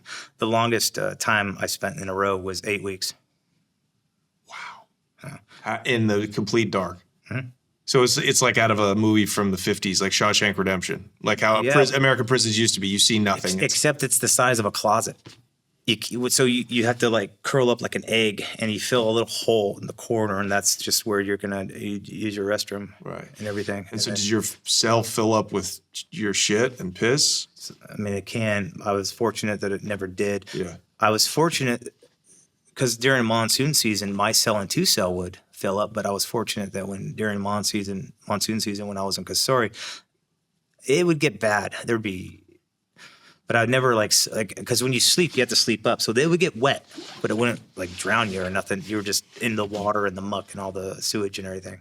Is there a mattress? No, not in Kasuri. There's no mattresses in the prison either. You have to sleep on blankets. Okay. Did you have blankets in Kasuri? No, you're just you and your clothes. Okay. And then so after 8 weeks, your beard. I mean, what do you look like? What is your what do you? I don't feel know. like? I honestly don't know. I didn't have a mirror in there. So the reason why I was in there for 8 weeks in a row was after because it was related to that time because when I needed them to see it. Well, I spent 2 weeks and I was supposed to be in there for 2 weeks, and then when I got out of Kasuri, I went straight back to my cell, and one of the guards was there who messed with me. He says, "Assalamu alaikum," and so I hit him right in his face as hard as I could, and like 15 minutes later, I was back in Kasuri for 6 more weeks. That was the 8 weeks in a row. After I was let out after that 8 weeks, the guards are like, "Just go to your room," because like I was ready to fight again if I had to. Right. But I needed to make that message that I wasn't a target because these guys were making me starve, and if I had to keep losing weight and I couldn't keep my money, I would have died anyways. So I had to make that message and that stand there. So then after that, they weren't robbing you, and they were bringing you your food. They weren't going out. They weren't coming in my cell at night. Right. No, they were still trying to get money out of me, but they weren't coming to my cell at night because I was ready to rock. Okay. So were there victims in there who would just let themselves starve to death, or Yeah. who? People died all the time in Pakistan, from guards, from other prisoners, from starvation. Yeah, people died all the time. And they just let people starve to death in cells. Yeah. Yeah. You said guards would get killed, or No, I never seen a guard get killed there. okay? Would other inmates get killed? Yes, I've seen other inmates get killed. I watched people get hung. I watched people get stoned. I watched people get thrown off the barracks. I watched a guy get lit on fire. I had to kill a couple guys in jail. It was self-defense. Over about what? They came at you? Well, someone put a 5,000 rupee bounty on my head, so people were trying to kill me. So I had a hit on me one day where I had 3 knives sticking out of me, and I had a guy underneath me who was popping his eye out, and I felt like somebody else coming. So I was getting ready for a kick in the head, and it was one of the hijackers ripping the dude off my back, and the other hijackers surrounded me. So those guys are saving my life while a big crowd was happening. This was during a big riot that was happening. When the riots would happen, it was free for all, everyone against everyone. And I would always try to find a little sanctuary at one cell to hang out with the hijackers so we could all watch each other's backs. Right. And I was working out in my I had a little garden that I've been working on in 2 cell. And I would be out there during the summer days by myself, just fixing the yard out. It was too hot for everyone else. They gave me something to do, and I enjoyed it. And this dude hopped the wall, and I didn't know what he was doing. And then he came like walking towards me all crazy. And then you can kind of see when someone's demeanor that there's something wrong. So I knew something was wrong, and I looked in his hands. He was palming something, and the dude tried to stab me. And so I was holding his body away from me. I hit him with a rock, and I was holding his body away from me while he was trying to stab. And I didn't want him to stab me backwards, so I snapped his neck. And I didn't mean to, but he was so fragile. Mm-hmm. That was the first time I killed someone in prison, and I was crying. I was crying when that happened. Fahad, I heard Fahad's voice. Fahad was one of the hijackers. He was in one cell. He reached, he was looking over the wall. He goes, "You okay?" And I was trying to explain what happened. And his exact words were, he hopped over the wall. Fahad was like one of my best friends in jail. And I just want to remind everyone, the hijackers are Palestinians. Yeah. That's right. yeah. Okay. So Fahad, And by the way, notoriously good people, I've heard. hijackers? I mean, Palestinians. oh, I mean, there's good and evil everywhere. So Fahad hopped over the wall, and we lifted the body back over the wall, and he knew where to put it, and we put the body in a sewage where there was a manhole cover. We had to both move it out, and then we put the body in, and he's like, "You want lunch?" I was like, "Sure." So I went and got lunch, and then that night I was thinking like the guards were going to come to my cell. They were going to know I did it. I was scared as hell. They found the dude a couple days later, and they deemed it as suicide. Wow. What was the feeling like? I mean, you said you were crying, but were you feeling numb? Were you? No. It haunts me every day. I went to jail for a crime I didn't commit, and I came out of murder. That's how I look at it. I don't know what's going to happen in the next life, but I don't know. I'm sure I don't know how I'm going to answer for that. Yeah. I'd like to think that I didn't have to do that, but in a sad way I did. And Yeah. Sounds like he himself was starving. You say he was all frail. That's probably why he took the money, trying to kill you. I'd never seen him before that. Damn. That is insane. That's insane. And just imagine the guy who set you up. What, Ray Yeah. Zarian, whose real name is Razmik Manassian. 6 months after I was arrested, I'm still on death row. A DEA agent comes to the prison. First and only time I'll see him. And he brought me 2 sets of pictures. Each set had 6 photos on it, mugshots. He says, "Do you recognize anyone on the first one?" I was like, "No." And on the second one, I was like, "That's Ray, right there." And he was like right in the middle. I want to say top. I don't remember. It could have been bottom, but regardless, his face was there. I knew him right away. And then he tells me what happened. He goes, "Well, Ray, a Swedish girl doing the same thing that I was doing, was lost her luggage at LAX airport, but she continued on to her hotel in Glendale. Well, they found drugs in her suitcase, and they knew that who she was because she was trying to get her stuff. So they set up a sting, and they went to her hotel where Ray, who I'd known as, whose real name was Razmik Manassian, but I know him as Ray Gazarian, was arrested. Her and the Swedish girl were both arrested. Ray posted bail under the name Razmik Manassian. My mom at the time had a private investigator looking for Ray Gazarian. No one could find Ray Gazarian because that wasn't his real name. I'd known this man for a couple of years. I considered him one of my best friends, and I never knew his real name. That's why we couldn't find him. And everyone didn't believe that I was innocent because, once again, possession is 10/10 of the law. Mm-hmm. Now, all of a sudden, I got a DEA agent meeting with me at the front of the prison. I've been in death row now 6 months. And I'm like, seeing Ray, this is great. And then I said, "So what happens now?" And he tells me the story about the Swedish girl, because my mom and everyone else had come forward saying we were making these trips, we didn't know. Because her story matched mine and several others, she was deemed a dupe and released without being charged in less than 2 weeks back to her country. And this was in the United States? Yes. Okay. But Ray Gazarian, because of my mom's private investigator, was like, "This is the same guy that set up Erik." And sure enough, they said, that is the same guy. Now they knew he had aliases. They rearrested him, denied him bond. So at least by my being in jail, that Swedish girl wasn't in jail, and now they got the real guy. Okay. So now I'm excited. I'm like, so what's happening now? And then I could just tell from the DEA agent's demeanor that this is bad news. He was looking down, and he's like, "I've never seen this before." I go, "What?" He goes, "I've never actually met someone innocent." And he says, "If this was happening in America, you'd be going home tonight. But because it's in Pakistan, you have to go through the legal system." I go, "I'm on death row." "What do you mean you guys can't do anything?" They go, "America has a strict they have a strict policy. They don't get involved if it's narcotics related." They said that if it's visa violation or a murder case, they'll get involved. I was like, "Pick a person. We could change that right now." But because it was narcotics related, I had to still go through the legal system. So this is the first time I was hearing from the embassy themselves, or the DEA guy, who he technically wasn't the embassy, it's DEA. Yeah. That it's not that they can't help me, it's that they won't help me. They could help me, but they're not gonna, because they have a strict policy. And I know for a fact that America could have done something there, because they wouldn't do it for one of their own, but they did it for a couple hundred Iraqis when we were trying to liberate Iraq.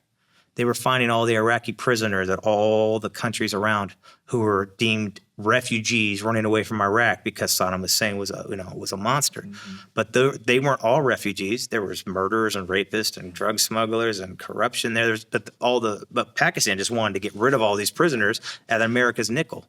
So they got a couple hundred Iraqi prisoners sent back to Iraq on America's nickel, and then they came back a few months later and got another couple dozen to send them back too. So they did that for another country's prisoners, but they wouldn't do that for one of their own. So you could have killed somebody. You could have gone to Pakistan and probably a girl and killed her, and the American embassy would have done something, or at least tried to help you. I know you think you're being funny or facetious, I'm but not. The truth is you can legally hunt people in Pakistan. How's that? Because under Sharia law, if the victim's family members forgive you, then Allah forgives you and all is forgotten. So If I want to kill you, I'm going to go talk to your brothers and your brother and your father and make a deal. How much is it going to cost for you guys to forgive me for killing you? And it's usually 60,000 to 100,000 rupees, which is less than $2,000. You're negotiating with your victim's family. Yes.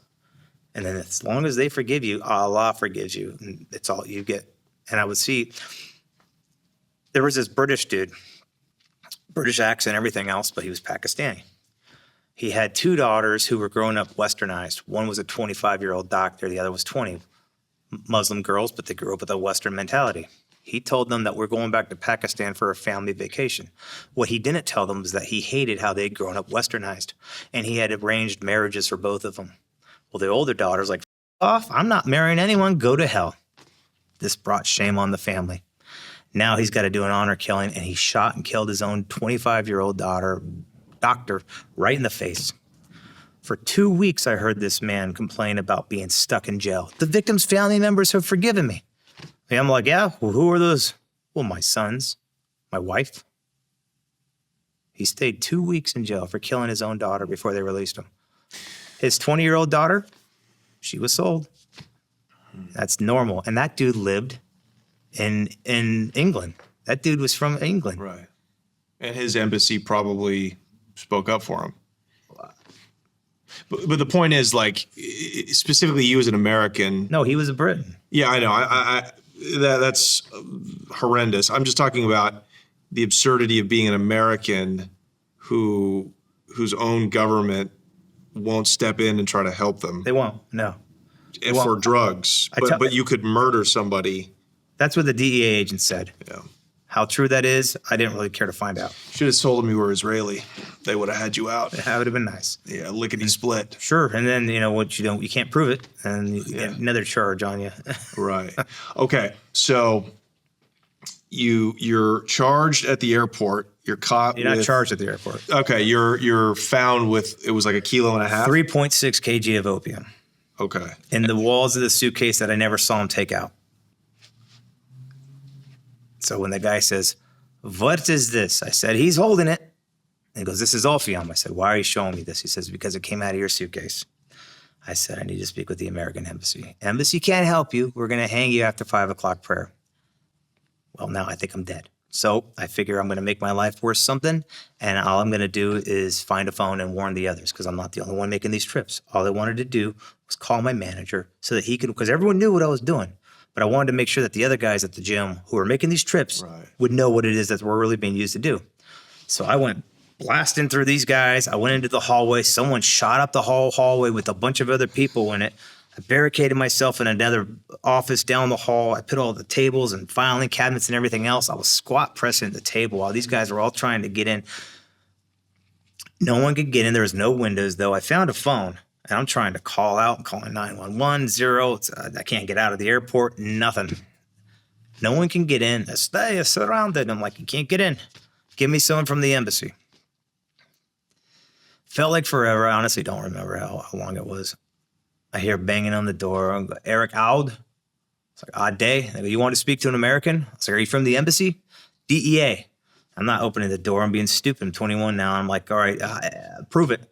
I said, "Where are you from?" The guy said, "Texas." I'm thinking, like, everyone knows Texas. I said, "Who's your favorite football team?" The guy says, "Dallas." I'm like, "Cowboys, they suck, you know?" The guy's like, "You want to speak to us or not?"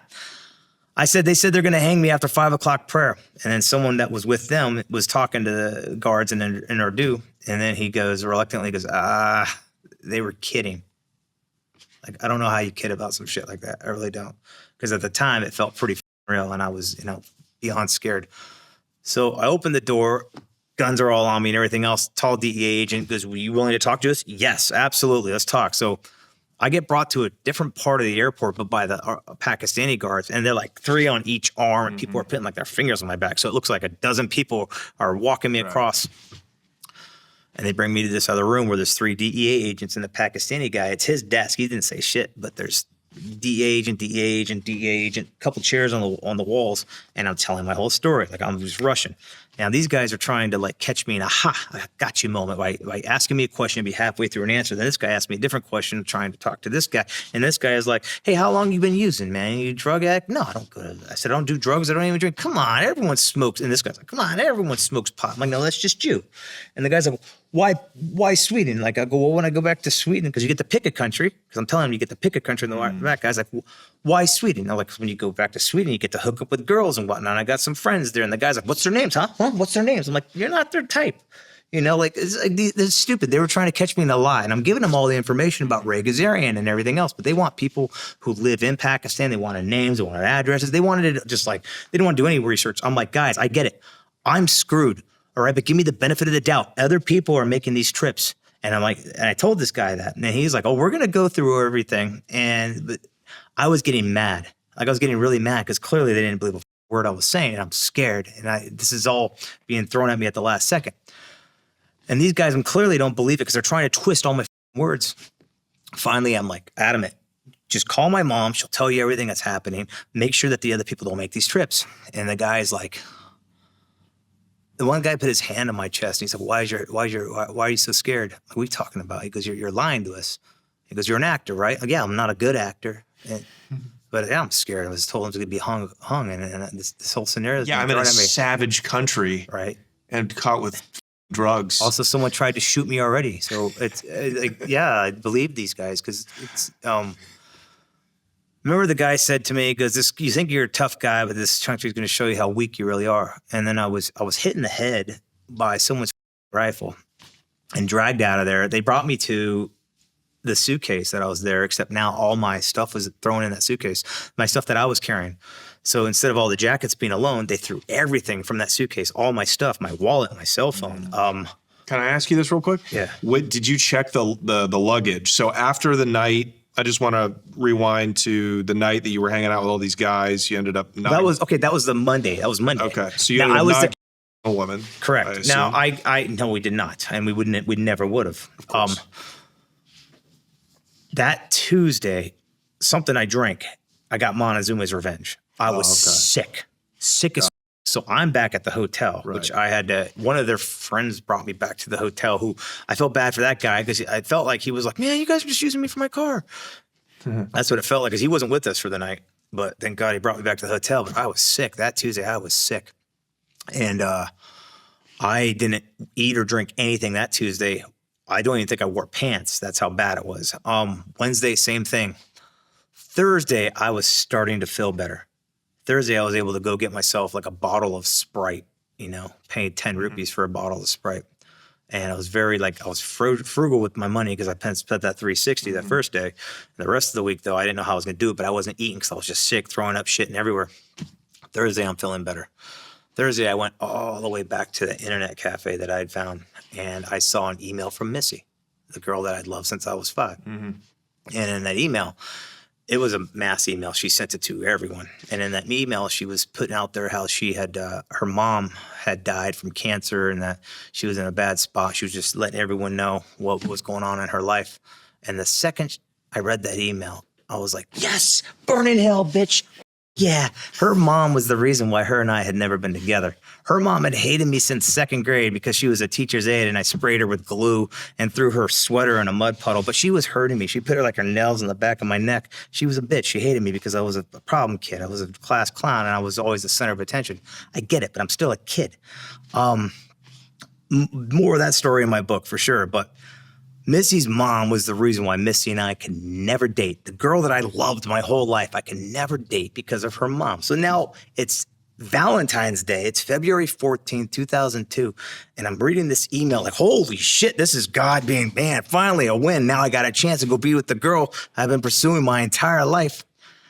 And what would happen the next morning is I would get arrested in Pakistan for a crime I didn't commit. And when all this shit was going down, I literally swear I heard laughing I was like, oh, you bitch. I mean, what are the odds? What are the odds? You have no idea. I don't know if you've ever been madly in love with someone. But I love this girl more than anything. Like I said, she was my motivation for working out, for studying longer, for trying to get into stunts and acting because I wanted to be someone that would impress her. I don't know why, but for this girl, man, I couldn't win her over. She's the only girl I couldn't win over. And every time we got close, her mom would make her life hell. According to her, her mom just hated me. And like I said, and so she would avoid the drama and stay away from me. And I was always pursuing her. And then now I see that email that her mom had died. And I'm an asshole. And I wanted to go be with this girl. And I had the opportunity. And less than 24 hours later, I would be fighting for my life. Isn't that wild? That is crazy. Payback for that feeling of joy at someone's horrible cancer death. Yeah. When did you go get the bag? I didn't go get the bag. They came to the airport. They came to my hotel room that morning, that Friday morning, February 15th. Wow. And they wanted me just to go down to the cab. I'm like, no, I got to look at all this stuff first. Right, So I was adamant about getting them to come up to my hotel room with everything. And that's when I learned it was only one suitcase. And normally it was two suitcases, and the suitcase was light. And so something was wrong. I thought maybe they were shorting Ray. And so I even called Ray from my hotel room. I said, hey, man, it's only one suitcase. It was like 7 pieces. That was it. That's not normal. I normally have like 20 pieces, like thick leather jackets and everything else. Right. And it was always 2 suitcases. And I go, it's only 1 suitcase. And he was like, oh, this is just the first trip. We just want to make sure it works good. That's normal. I go, really? Like, it didn't make sense to me. Yeah, like how are you going to make your money back off of 7 pieces of clothing? Yeah, so, but instead of this being a big red flag, I was happy that I wasn't going to have to lug around all these suitcases now, and then I wasn't going to have to pay all this extra money at the customs. Right. Because you got to pay for the weight. So you checked it, though. You couldn't visibly see any. I went through wrong. everything. I went through everything, and I also folded it back up. You didn't see any manipulation in the suitcase? because it was a smoke screen. It was the suitcase. The suitcase looked like an empty suitcase when it was open. Absolutely empty suitcase. Why those things look like newspapers? Because they were so thin and vacuum sealed. They were in the walls of the suitcase. So it looks like an empty suitcase. It feels like an empty suitcase. 3.6 kg, which is like 8 pounds. People are like, how do you not know? Suitcase is not that. 8 pounds is nothing, dude. Yeah. Girl's purse is like 50 pounds. Right. Exactly. Exactly. 8 pounds is nothing. And then I would go and find out that it was full of drugs. And then I was, the DEA shows up. I tell them everything I know. They say they're going to, this country has a way of making you, the guy's like, this country's going to find have a way to show you how weak you really are. Well, I didn't know what they were talking about. And then I got hit with a gun, got put in front of the stuff that they put on my stuff, the suitcase that had the drugs in it, and then all the clothes on top of it, including the stuff that I had with me to make it look like mine. Even my DVD player, which I had, a portable DVD player, which was like unheard of back in the day, was in there. And they took photos. Now, like an asshole, I'm thinking like once they get a hold of my mom and everyone comes forward and they arrest the real drug smuggler, I'll be out of here. I'm thinking 2-3 days tops. That's it. I'm like, all right, treat it like an adventure, Eric. Let's just enjoy it. So I'm like putting my arms around these guards. I'm like taking photos. Like, and I'm innocent, so I'm not going to act like I'm guilty at all. I'm doing everything wrong. All right. So in the newspapers, I look like a douchebag right here because I am a douchebag, but I'm an innocent douchebag. But no one here knows that. They bring me to this lockup, this airport lockup. And they put me in the cell with a bunch of guys. Someone says something to me, and I don't know what he's saying. And someone else goes, what country? And I went, America. Wrong answer. Next thing I know, I'm chucking old men around, throwing them in different directions and everything else because these guys don't like that I'm an American. The guards see what's happening, and they put me in another cell, okay? And this other cell, there's like one dude in there, and they got a picture of some guy up there. I don't know. I still don't know to this day who this person was. Cell's dirty, but it's just me and another guy in the cell. He's got his own blankets and everything there. He's speaking a little English, though. And this girl from the embassy shows up. Her name's Christy Agor. She shows up to the embassy, and she goes, Erik out? And I was like, well, shit, if I'd known I was going to meet someone like you, I would have gotten arrested a long time ago. And she's like, yeah, he's from California. And I was thinking like, all right, cool. The embassy's here. Now, all eyes are looking at this girl because she is a bright spot in a very dark place. Mm-hmm. She's with Afzal, the little interpreter from the embassy. And she's like, how are you doing? I'm like, great. Never better. She's like, really? I'm like, no, I just got arrested. I tell her everything, what's happening and whatnot. She tells me that I'm going to be presented back in front of the magistrate on Tuesday. This is Friday. I'm like, Tuesday? What are you talking about? Before that happens, she says, is there any, you don't have to talk to us. And I go, no, I absolutely want to talk to you. So I'm telling him everything. And I call my mom. She says she'll come back Tuesday. That's what she says. She'll come back Tuesday.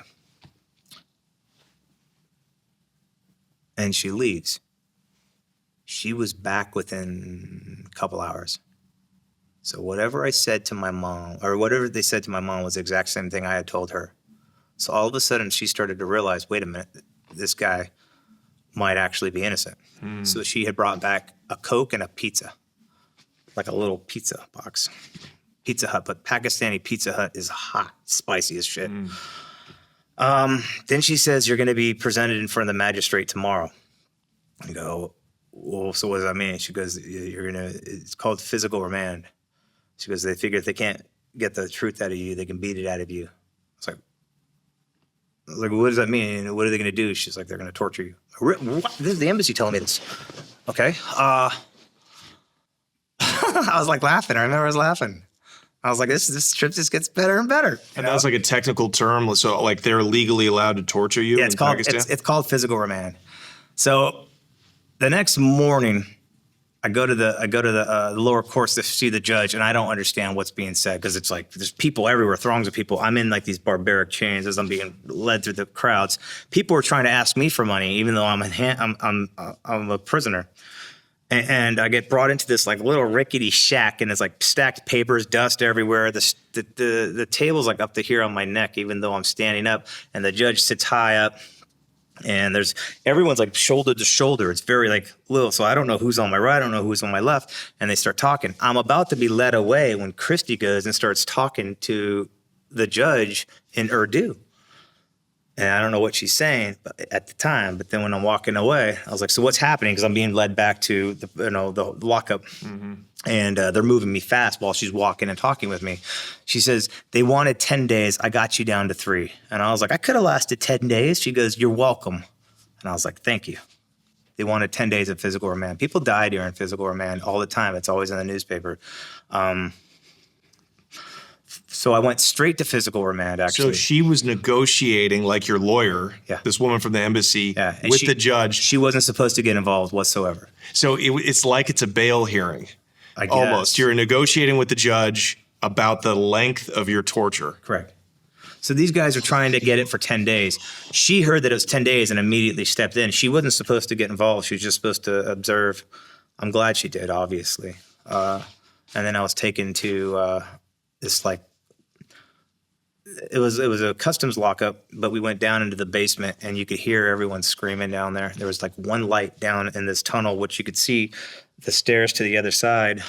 So there was multiple entrances, but it was like a cross and then rooms on everything, and you can hear everything. And then when the room opened, there was a light in the middle. So they had a fish tank with like a seesaw on it, like a wood platform seesaw. They had chains in the ceiling. They had, it looked like one of those paddle things, like the machine part of it, but it was just wires. And they had a chair that can go on its back. And it was just like a dungeony room, and it's just real dirty. So they would ask me a bunch of questions, who gave these drugs to you? What is your name? Where are you from? And they're speaking in English? One guy is. Okay. There's 2 guards there that this is their job. It's just their job. They're not. They would just make sure I was there and tie me up or chain me up, and then I'd answer these questions, but it wouldn't get anywhere. Who gave you the drugs? Where are they? What are the addresses? They started asking me questions I did not have the answers to. I'm telling them about Ray back in America. They want to know people here, and then they would. They would slap, beat, hit, and then they go for the feet. I love the feet. They start beating the feet. They beat the crap out of my feet. How does it feel getting your feet beaten? Because it's fun. It's great. Is it tickle or is it painful as shit? I mean, we get through it. Let's do it now. Let's find out. I mean, I'm not even asking that in jest because, compared, like, is it like getting hit on your elbow? How do you compare the pain of getting hit on your feet compared to like what do you compare that to? Is it a stinging? Oh no, it stings. Because they're doing it with the cane. They're doing it repetitively. And you can't move. Do your feet bleed? Yes. Bottom of your feet bleed. My feet, when I walk, still are up from bone splints and everything else. My feet hurt and they get swollen. So I can't walk too comfortably. It's extremely painful, but it's more demeaning than anything. You know, it's not like the worst pain you'll ever feel. It just felt like I was getting beat by my parents for the weekend. You know, so it hurts, but it's bearable. It sucks. You know, I'm not gonna pass out from it. I mean, that would have been nice, actually. It sucks, and they just do it repetitively. Then they ask you the same questions, and then they go and they drown you. They put you on the stupid thing and they drown you. In the fish tank? In the fish tank, but they put you on your back and then they lift it and then you get drowned in it. The crazy thing is, like, I think like October the year before, I've been watching that show, Fear Factor. And this guy won the first episode with some out of shape bartender who was smoking right before the challenge. And he held his breath for 1 minute and 13 seconds. So I was like, I'm gonna get on the show. He won $50,000. I want to go win $50,000. So I was actually adamantly training myself from that one first episode that I just seen a few months earlier for a show that I thought maybe I could absolutely get on, but I never got on. And I got it to where I could hold my breath comfortably for almost 3 minutes. And I would be holding my breath at a stoplight before I went to bed in the shower, just randomly. And it was crazy because I'm like laughing. I'm laughing internally because I'm like, well, are the odds? And so I didn't let these guys know that this was too easy for me. But I saw them like coming out, you know, making it bad because I don't want them to know that I can hold my breath for a lot longer than that they're holding me under there. Right. They're holding me under there for about 1 minute each time.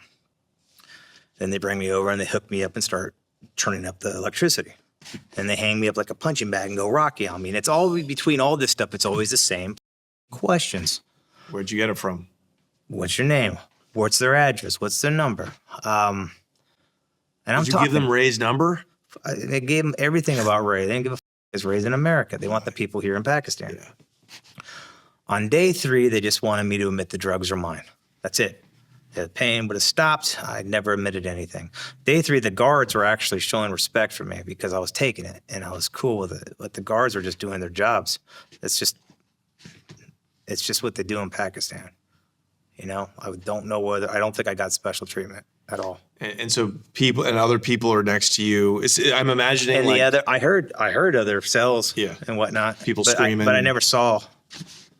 That's so terrifying. That must be like the most terrifying is hearing the screams of other people as you're being led towards your own fate. Yeah, I guess it was. I don't really remember, but I was so pissed off about what's happening to me. Like I was thinking about getting my hands on Ray the whole time. So rather than being scared, I was mad. I was pissed off. And so I think that was helping me a little bit. Mm-hmm. And then when these guys are talking to me, they're assholes. I know they're not going to figure it. And the guy's hitting me. I'm like, you asshole. You know, like what the because I'm innocent. I'm not guilty. And so I'm being tortured for information I don't have. It sucks. Now let's go back a bit. When I was 8 years old, I was run over by a school bus. So people think that what happened to me in Pakistan was the worst thing that ever happened to me. No, it sucked, but it wasn't even close. Worst thing that ever happened to me is being run over by a damn school bus when I was 8 years old. I didn't walk for 2 years. My pelvis was smashed like a glass jar. I only knew what pain was. Like I said, between 8 and 15, I had 52 surgeries. I'm the first person on earth to have their urethra severed and reconnected. So my doctor's history books is patient 0. And all I knew, I was told I'd never walk again. Mm-hmm. I was a wedge buster. All I did was work out at the gym and work out with the college football team from 14 until I was a senior in high school. So I had stats that last to this day. I have a record in California that's 20 years old. 147 tackles for a defensive end in 11 games. Those are video game numbers. They'll never be broken. But it's because I always trained with the college football team from 14. So when I got on the field with kids, it was easy. Now, I was a wedge buster. I was crazy. I was a stuntman. I was in love with the girl that was never going to be with me. I wanted to be an action hero. So I was so arrogant and full of myself. So everything that these guys were doing to me was nothing I hadn't already experienced. Like I said, so it was you knew pain. You were an underdog. I could hold my breath. Them beating the bottom of my feet sucked, but my mom used to take the belt to me like it was religious. I used to give my mom money after she spanked me because I just as a you. That's how I was. And so you can't hurt me worse than I've ever been hurt. The bus accident did all that for me. And so I only know pain. But I'm in a situation that I don't belong in, so I'm pissed off. Well, and that's kind of keeping some adrenaline going. It's keeping you from giving up. 100%. Yeah. I tell people that if you ever get arrested in another country, don't waste your phone call in the embassy. Order a pizza because you're not going to get fed during interrogation. The only time I got to eat was that pizza and that Coke that the girls, Chrissy from the embassy brought me. When I finally got brought back to the customs lockup, because now I'm f***ed up and I'm pissed, I'm tired, I'm worn out, I'm hungry. And this is 3 days. That's after, yeah. So that Monday night, Christy came back from to come see me that night, and they let me. She brought some douchebag from the army, I guess. He was doing security at the embassy, and they let me use a phone to call my mom. So my mom, like, telling her what's up. She's already been informed. She's already trying to get a private investigator. They're trying to find Ray Gazarian. I'm like, look, I'm doing fine. She's like, how are you doing? I'm doing just fine. Obviously, I'm telling her, I'm like, Mom, I didn't do this. And she's like, I know you didn't do this. But douchebag from the embassy, the military dude, after I got off the phone, he's like, hey, I'm not just going to tell you right now. Just be honest. Throw yourself at the mercy of the court. Be honest. Don't lie to them. Maybe they'll go easy on them. I'm like, you, who the hell are you, dude? I didn't do this. He's like, yeah, okay, whatever, man. And I'm like, I was mouthing off to this dude because he's being an asshole. Like, that's not what I want to hear in this situation right out. But Christy said some shit that I thought was great. Like, I needed to hear it. She says to me right then and there, she goes, Erik, I believe you. And I was like, really? Because I was shocked because I don't know this girl. But just hearing her say that she believed me in this situation, like, I've just been tortured for 3 days. And, things, well, I thought I would have already been out by now, but I'm not. Now I'm on, it's Monday. I was arrested Friday. So for her to say that was sort of a you to him for her, because he was there for her. Clearly, he wasn't there for me. That was nice to hear, and I needed to hear that.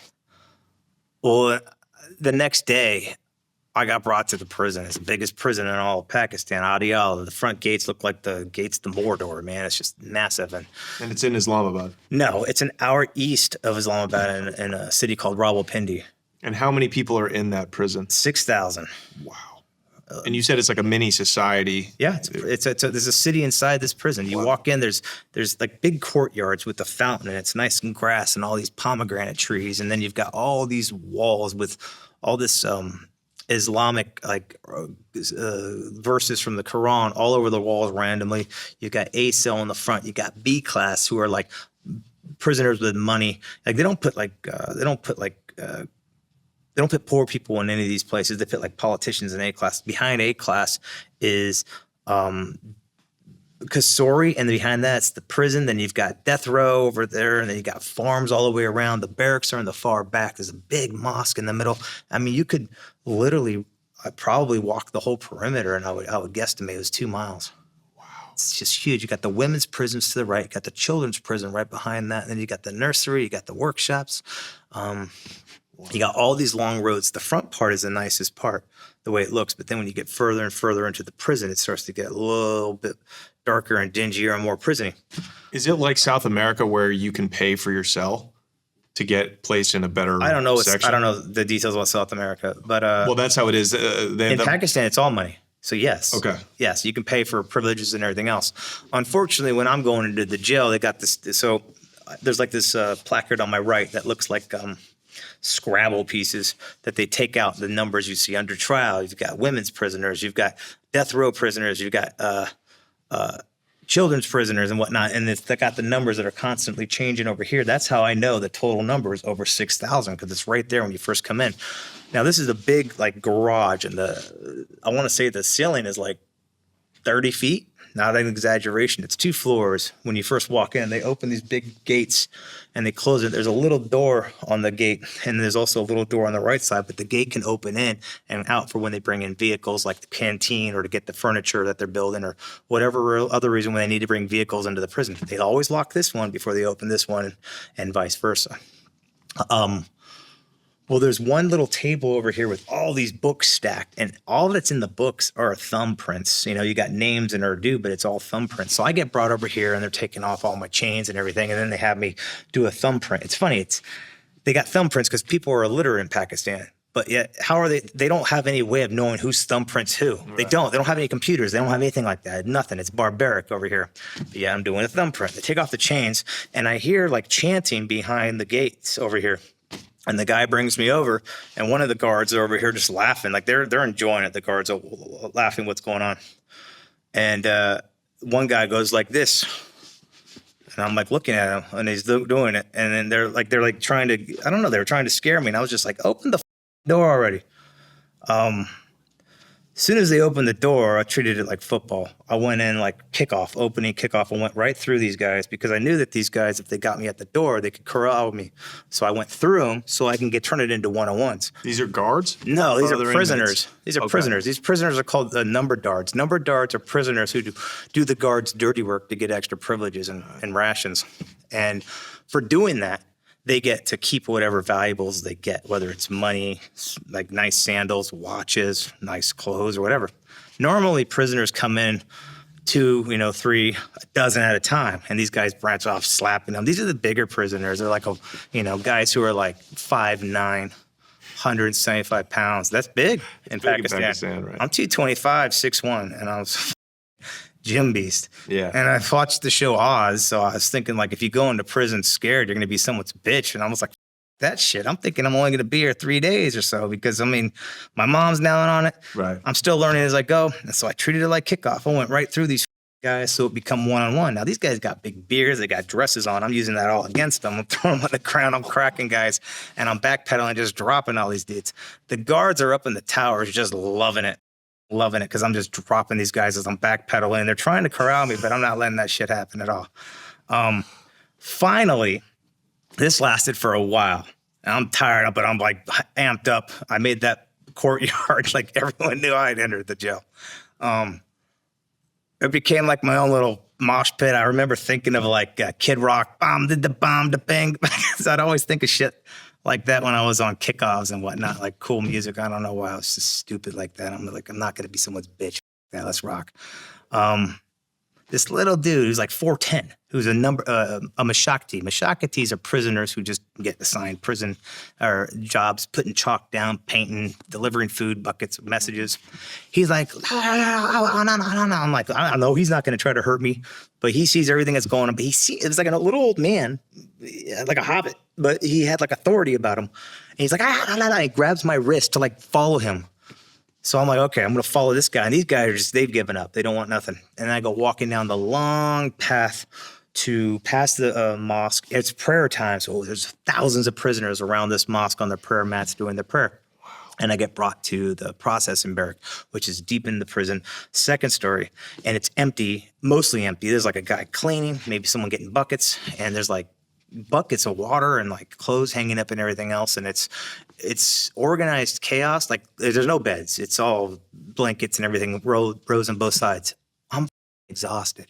I'm hungry. Guy brings me to the end of it. I'm like literally only there. I lay down on the blanket and I try to close my eyes. I'm dead tired, but my mind won't shut off. You know when people are like in your bubble. Mm-hmm.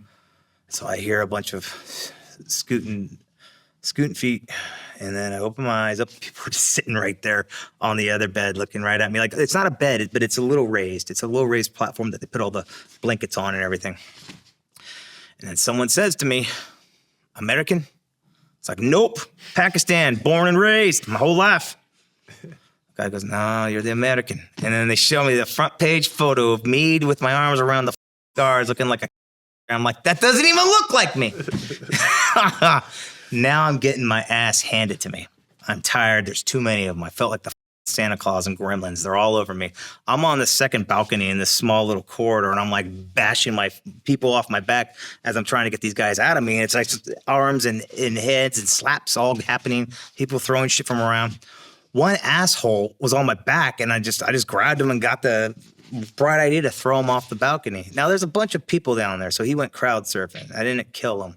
I threw him off the balcony, and this is when the guards finally decided they got to get involved. And they come in, they're baton charging everyone and everything else. They're beating me with the batons, and now I'm getting taken to Couriers for the first time. Couriers the whole? Yeah. And I would spend my first 5 days in jail in Couriers, even though they would bring me out if the embassy came. Embassy came. Once again, that dude who from the army was there with Christy, but this time he kept his mouth shut, didn't say hello, didn't say nothing. And this is where I found out that my first day in court was going to be in 2 weeks. March 2nd. So how do you get money in? Right now, you're basically just starving, surviving on the bread and tea they're giving you. Avzal would end up giving me money. Avzal's the interpreter? Yeah. Okay. But that would be money that my mom had sent from the embassy. So they would send money into accounts. I don't remember if he gave me money there or not. And are you, at this point, have you been charged yet? No. Okay. So you're waiting to go to court. You don't know. My first day of court was March 2nd. Right. So this was 15th was when I was arrested. 16th, 17th, 18th. So the 19th was now when I'm in the prison. And then 2 weeks after that, which would be March 2nd. March 2nd? That's all I'm remembering it. And then I put me back in Couriers for 5 days, and then they took me off of Couriers and brought me to death row.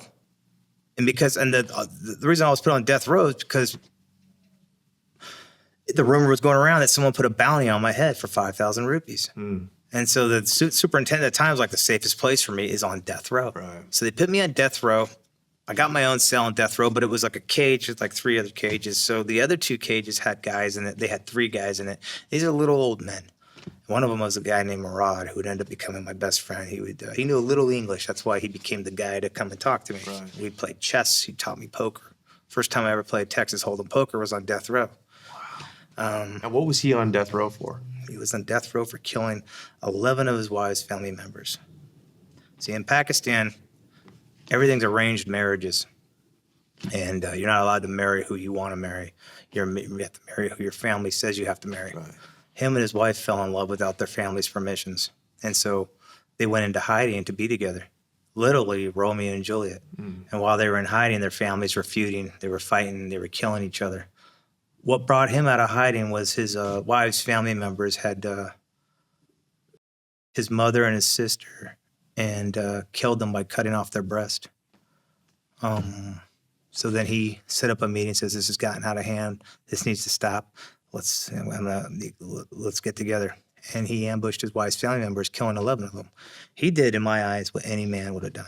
Right. And his mother being killed, his mother and his sister being killed by having their breast cut off, it wasn't that legal? Or is that technically illegal under the laws of Pakistan, but legal under village law? That's what I don't understand. It's kind of unclear about. So people in Pakistan do whatever they want, honor killings and all that kind of stuff. Right. They do whatever they want because most of them govern themselves. It depends on where their jirgas and everything else. The details of that, I mean, if it was the government wants to, I'm sure the government could have arrested if everyone who was involved had they known, but these people all cover for each other. I see. So it's still illegal. Honor killings and all this barbarity is illegal in Pakistan. Illegal, but they still do them. Right. Honor killings are illegal here, but it happens all around us here in America. I know that in Texas, a 400-acre Muslim facility just got approved. And what's going to happen on that place? No one that's non-Muslim can go there. They're going to do honor killings there. They're going to do Sharia law there. And people think, oh, that's not how, yes, it's happening here. And there are places in America already where they already practice Sharia law. They don't care about the laws. They only care about their laws. I see. Okay. So, but when your friend killed all the rivals' family members, they went to the cops. It got out. He was arrested. But it got out. Okay. Yeah. I see. But we never really, How did he kill 11 people? He ambushed them. Shot him? Yeah. It's gangster shit. I would have done the same shit. I would have done it. I think any man would have. Yeah. To have his mother and his sister killed like that? He would become my best friend on death row. And when I would later get off of death row, because he had influence, he did have influence because he had money. He would pay to have me come back as under the guy. When I was sentenced, I was a teacher. So you get a job in jail when you have you can be a mashakti, you can be a number dart. I was a teacher. And I was teaching people Urdu, teaching people French. I was teaching people how to type on a computer, just English in general. I was teaching a lot of people how to read their own language. And but because he was because he had power, he would get me to come by once a week just to hang out, play chess under the guys that I was teaching him. Well, then one day I got called over to his cell, and it was just random, like early in the morning. And he had this big display of food for us. It was great. It was like chicken and sweet dishes and Pepsi and gulab jamuns, which are like sweet little donuts or whatever. It was just so random. It wasn't a holiday. And their holidays, there'd be all kinds of like treats and stuff like that, but it wasn't a holiday. And nothing was spicy, which is very rare. He knew I hated spicy food, so it was like a meal for me. And that day we played poker, played chess, talked about life, stupid shit. We watched TV, we just hung out in his cell the whole day. And then when I got called back to my cell, I said, I'll see you next week. He said, Inshallah. Inshallah is a common saying in Urdu. It means God willing. God willing. Yeah. And he was hung the next day. So he had shared his last meal with me. Had it prepared so that I'd enjoy it. And he didn't tell me. Are you not able to pay your way out of death row? You said he was a man of means, but apparently... Yeah, but everyone's got their own problems, you know? No, but I mean, like, you're clearly, there's so much corruption in the Pakistani legal system. Drug traffickers are able to pay their way out, but are murderers not able to? He was sentenced. So I was under trial. And I should never have even been on death row because I was under trial. But the superintendent at the time figured that was the safest place for me because it's the most guarded place. They couldn't put me in the barracks. I understand that. I'm asking for his sake. Was he not able to pay the judge to get his sentence reduced? It's never up to the judge. It's up to the family members. Wow. That's Sharia law. So the family members clearly didn't forgive him. So that's codified into law in Pakistan? Yes. The family, if you're found guilty of murder, the family gets to decide your fate? Yeah. Because under the laws of Allah, if the family forgives you, then all is forgiven. And they'll release you that day.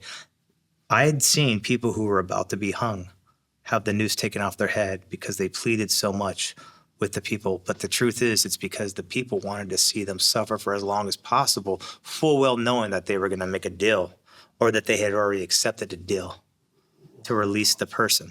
Wow. So they take it off. He goes, all right, I forgive him. Fine. You watched that happen? Yeah. Yeah. I watched them put the mask on the dude, and he was like crying and screaming. And then all of a sudden they just took it off. And then I was like, what happened? Like, I forgive him. Are the family members in the prison watching it? Yeah, they're down there in the front row, sitting. Okay, yeah. Describe an execution. Do the inmates go watch it too? No. How are you seeing this? Because I was in the hospital on the second floor, which you can see over the wall. Oh. So if you happen to be at the hospital, you can watch from the second floor because it's tall enough to see over the wall. Wow. Yeah, but well, when you're on death row too, you got a front row seat through the grates, even though it's like all chicken wire. Yeah. So you're still seeing it, even though it's just chicken wire. And you saw people being hung before, like actually hanging from a noose, or? Well, never before I went to jail, but yeah. Yeah, I know. Yeah. Wow. It's like it's America in 1870. It's like a Wild West.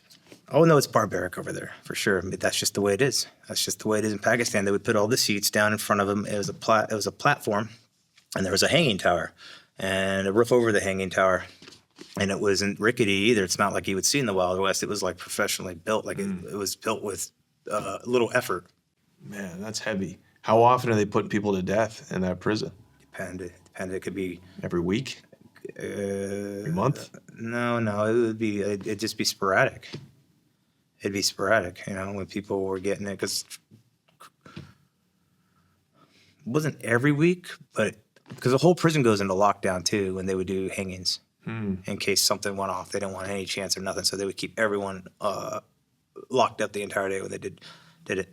There'd be times when it didn't happen for weeks, but then then you'd get like a lockup every other day. Mm-hmm. So wow, that's fascinating. It's terrible, but it's fascinating.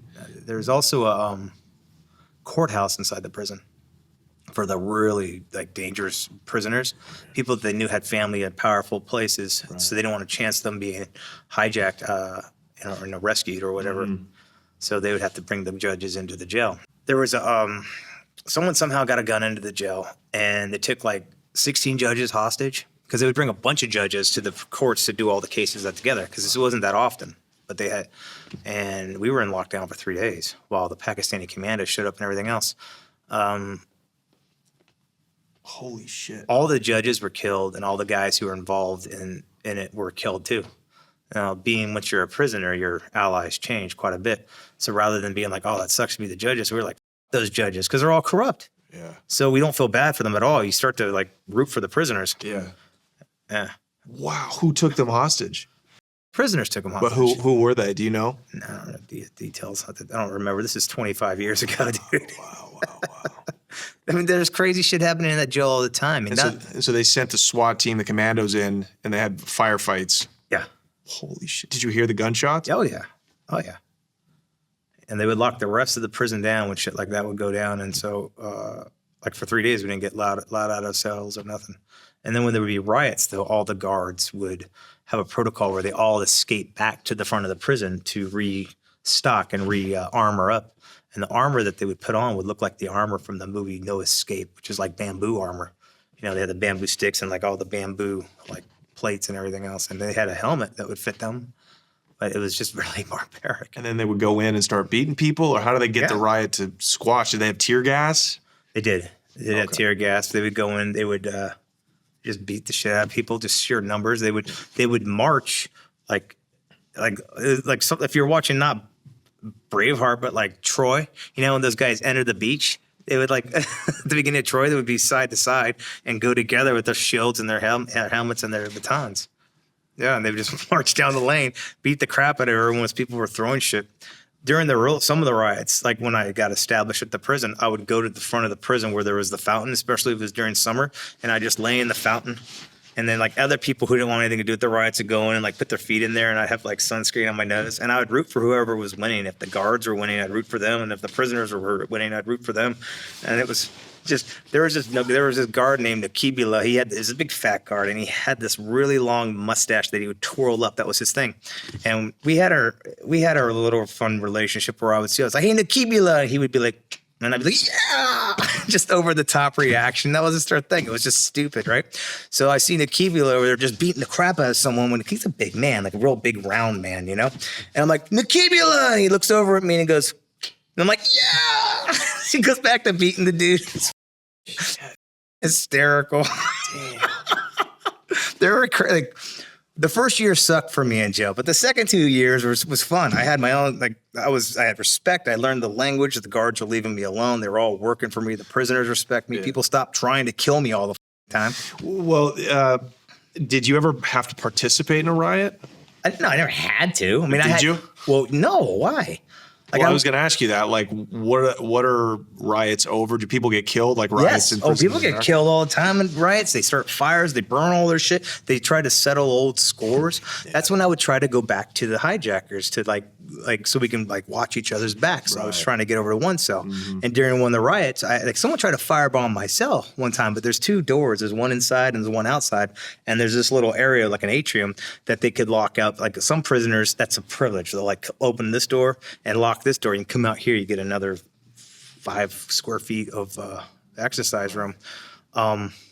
Someone firebombed my cell one time. That's why I was like, after that, I don't want to be a sitting duck here because the guards are gone. No one's here to try to stop anything if shit goes down. And that's why I'd always try to find the hijackers and hunker down with them until things calm down. Yeah. And during one of the riots, I had to kill 3 men.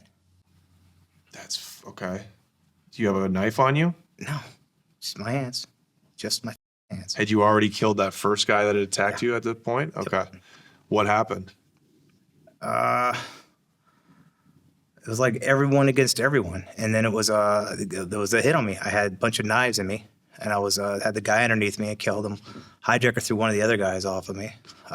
You killed him, like you smashed him in the face, or you stomped on his neck? No. I snapped his neck. And then the other guy behind me, while the hijackers had surrounded me. And what kind of knives? I mean, like, an American prison shank is... Now, these guys, like anything that's metal can be a knife. They like to get cigarette lighters and melt the plastic around metal. And then, because that was the handle. Uh-huh. And then they would sharpen anything that's metal. Right. So nails obviously can be used. Right. You can buy real knives in jail from the canteen. Like I would buy real knives from the canteen, but I use it to cut potatoes and tomatoes and all that. Okay, so you could get a knife that could kill somebody. You can get anything into that jail. You can get weapons. The guy got a gun into the prison. Right. If I wanted to, I could have easily gotten a gun into that jail. I don't doubt that whatsoever. You can get. When I started learning how to work the system, the things that I would get into prison were VCDs, video CDs, food, cell phones, books, things to help your time go by. Like I had a PlayStation 2 in my cell. By the time I left that prison, it was like my cell was a dorm room. I never dealt with drugs, alcohol, or women, or weapons. I dealt with things to help my time go by. Like I would get garden tools because I was always working on my garden. I would get plants, and I grew a lawn. I would, made my ugly yard look pretty, and people enjoyed it. Would your mom still sending you money? That's how you're getting. Yeah. Well, at first, she was sending me money, and I would get it smuggled in through a religious teacher, because I couldn't do through the Avzel anymore. Avzel that's why I didn't like him anymore, because the embassy before I was convicted would have to come at least once a month, once every other week. And then out of nowhere, they just kind of stopped showing up. It didn't make sense. It was just kind of sporadic. And I was like, why have you guys not been showing up? And it was because when the embassy was busy, they would just send Avzel by himself. So instead of coming to the prison with my money by himself, he would go do whatever and keep the money. So he stopped bringing my money unless he was with a consular, an American consular. Then he would show up and give me my money. I found that I figured this out later because it was like I felt like a neighbor's dog who wasn't getting fed. And when I figured this out, I started getting money in because of the hijackers. The hijackers had an in, and that was through a religious teacher. And so if the religious teacher would bring whatever amount I want, and then he would keep 500 rupees himself, which is $10. That's a lot of money for him. And you smuggle the money in because it's not electronic like in America. It's cash. This is Pakistan, so it's not like you got some shit in a escrow account like you do in America. My mom would Western Union it. Right. To him, he had to go wait in line and then come bring it in. Now, if he had me over, then we would let the other prisoners know. So he had a good hustle. So he was doing it not just for me and the hijacker. He's doing it for however many. They don't search the religious teachers. They got a lot of respect. Right. So it's perfect cover. Very good. He had a good hustle. So Right. that guy was making crazy money. And plus 500 rupees, every month is great money. Right. So I would get $400 a month. And like I said, if you can get $50 into that jail a month, you can live like a king. $400, I was making deals happen all the time. Yeah. I was the first person that I know of to get a cell phone into that prison because a cell phone costs 12,000 rupees, roughly $200. And there was no guarantee that it was going to work, because the reception and all that stuff isn't the way it used to be, or isn't the way it is now. Back then, it was real touch and go, Russian roulette, whether it was going to work or not. So it was a 12,000 rupee gamble. That's a lot of money. So I was the first one to get a cell phone. And once I got a cell phone into that jail, I would rent the cell phone out to other people. So now I had money coming in. And then people started realizing that, okay, well, I was using the hijackers to get the stuff in because I didn't trust the guards yet, because the guards were notorious for doing something for you and then going and get money back for ratting you out for the stuff that they brought you. Right. But the hijackers have been in that prison since '86, so they had respect. They grew up with these guards. The guards would come and eat with them like breakfast, lunch, and dinner. So I would use the hijackers' relationships to get things in, and it was the cell phone. And then once that started happening, we were getting cell phones in for everyone else in the jail. Wow.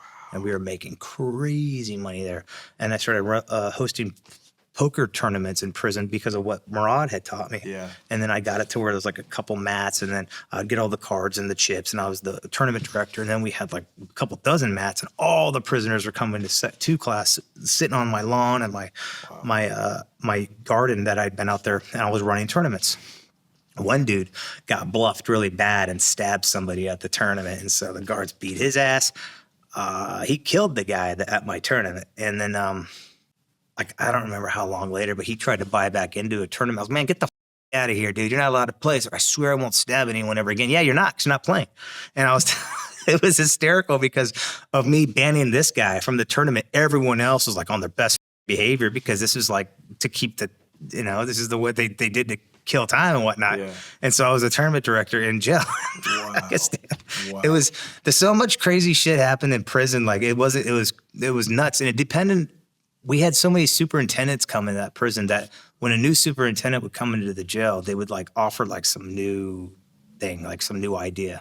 Like one tournament got the one superintendent got the idea that we should have a boxing tournament, and Murad and I had just gotten in a lot of trouble for beating the crap out of these who had come into prison, and they thought they were celebrities. It was the guys who, remember I told you about the 12-year-old kid and the 29-year-old woman? Mm-hmm. So 4 of the 5 guys they had caught and brought into jail who were part of that. And they thought they were celebrities because they were in the newspaper and everything else. And they were the 12-year-old boy. And the 18-year-old sister. Right. Right? Because he was with somebody from a higher class. Correct. So the only reason that this got a bunch of attention was because that woman somehow got the attention of a humanitarian group, and they put a lot of influence on the government to do something about it. Otherwise, they normally wouldn't do anything. Right. So these guys were in jail thinking they're celebrities because they're in the newspaper, and these are just uneducated people from like little outskirts and the little enclaves, you know? Well, Murad absolutely hated. He's like, I want to kill these guys. I'm like, yeah, let's do it. I'm thinking we're going to beat their ass. That's it. You know, in jail, you want to hurt people who do shit like this and people who hurt children or women. It's just the way it is. It's in prison all over the place. Yeah, but that's like the culture. It is. So why do you have the right, or they have the right to like treat that as it's like something bad when it's so entrenched? It's not my culture. It's not Murad's culture. Or not Afzal's culture. Right. Fahad's culture. And so he invited these dudes over for lunch. Guard brought him in for lunch. And then I was like, all right, something, we're going to beat these guys' ass. He locks the cell, comes over, and they were sitting around on the floor because you sit on the floor when you're about to eat the rotis and everything else. And he took a skillet that had all this grease in it, and he poured it on the head of one of the dudes. Dude's face melted, looked like a candle. I'm thinking, oh my God, he's really trying to kill the dude. And then he smashed the other dude with the skillet. And I'm like, shit, well, so we're beating these guys' ass and everything else in the cell. Guard's like, yeah, I don't care about that, you know, because the guards realize what's going on. Well, Fahad, he didn't stop until he was done. We didn't kill none of these guys. We just beat the crap out of him and melted that dude's face. Fahad's like, comes out, unlocks it. We get to the story, you know, we're getting manhandled, but we're not getting beat because Fahad had already planned us to be in Kasuri, so he had already bribed the guards and everything else, so they had candles waiting for us. We didn't get tortured that week, and we spent 5 days. Yeah, we spent 5 days in Kasuri for that, but we weren't tortured because Fahad had already set it all up, right. And we had food and candles and books. So, a new superintendent came in and wanted to do a boxing tournament, and because of what Fahad and I did, someone put us on the cards, you know, because they were only allowing 128 prisoners to be on it. And it was supposed to be like several days. I think that was 7 days. And it was going to be 2 rounds, 2-minute tournaments. That was it. And so everyone wanted the American on it. They wanted Fahad on it. Fahad's like, I'm not doing that shit. Fahad didn't do it, even though they put him on the card. And it was Pakistani judges. So the first day there was these 3 Nigerian dudes, and one of the Nigerian dudes' nickname was Afro. He looked like a little Mike Tyson. He was like 5'8", but he had these huge bowling ball arms, and he was just massive bodybuilder. And there's one tall Nigerian guy he could fight, he could box. And so when this dude was in the ring, he was just putting on a show, pop, pop, pop, dancing around, pop, pop, pop, just picking his shots on the guy. You know, he was doing like that Popeye thing, and like it was hysterical. I swear, I don't even think he got hit, not once. And then when the 2 rounds, 2 minutes were up, the Pakistani that was in the ring with him, who got the shit beat out of him, got the win. And then me and our whole crowd was like, what the? Like, there was some questionable shit happening before that, but that was where it became ridiculously obvious that if you were Pakistani and you lasted 2 rounds, 2 minutes against a foreigner, you were being advanced. So I'm sitting with Afro, and I'm like, I think we got to knock our opponents out. He goes, I think you're right, America. Yeah. Day 2, strategy completely changed. Pakistanis are running around the ring just trying to survive. Foreigners are trying to go after them left and right. There was this Afghani guy. I nicknamed him MB for masturbator because he was always borrowing like these People magazines and like Time magazines that the embassy would give me. If you see a little ankle or a little wrist, that's porn. That's hardcore porn in Pakistan. So his name was I want to say it was Stespula or something. He was an Afghan, but he was a pretty good fighter. and I would call him MB. Now, MB was like the Afghan People's Champion. He was good. Pakistan guys had a good fighter on their side. He was pretty good. This guy, I can't remember his name, but he got put in Afro's bracket, and I was thankful for that. I got like the Pakistanis started to fall off pretty quick. I mean, they advanced hard, but they started to fall off pretty quick. So we're in the semis, and I get put up against MB, and MB was good, but I ended up knocking him out, and he didn't want any more. Well, Afro got put up against the Pakistani People's Champion, and this dude was milking the count. Like every time he got knocked down, he'd get up real slow, and the ref was a little Pakistani old man. Could have been in his 50s, but he looked like he was like 80 because they age very poorly over there. And he'd be like, Ek, do, and Afro's like, count faster, you know?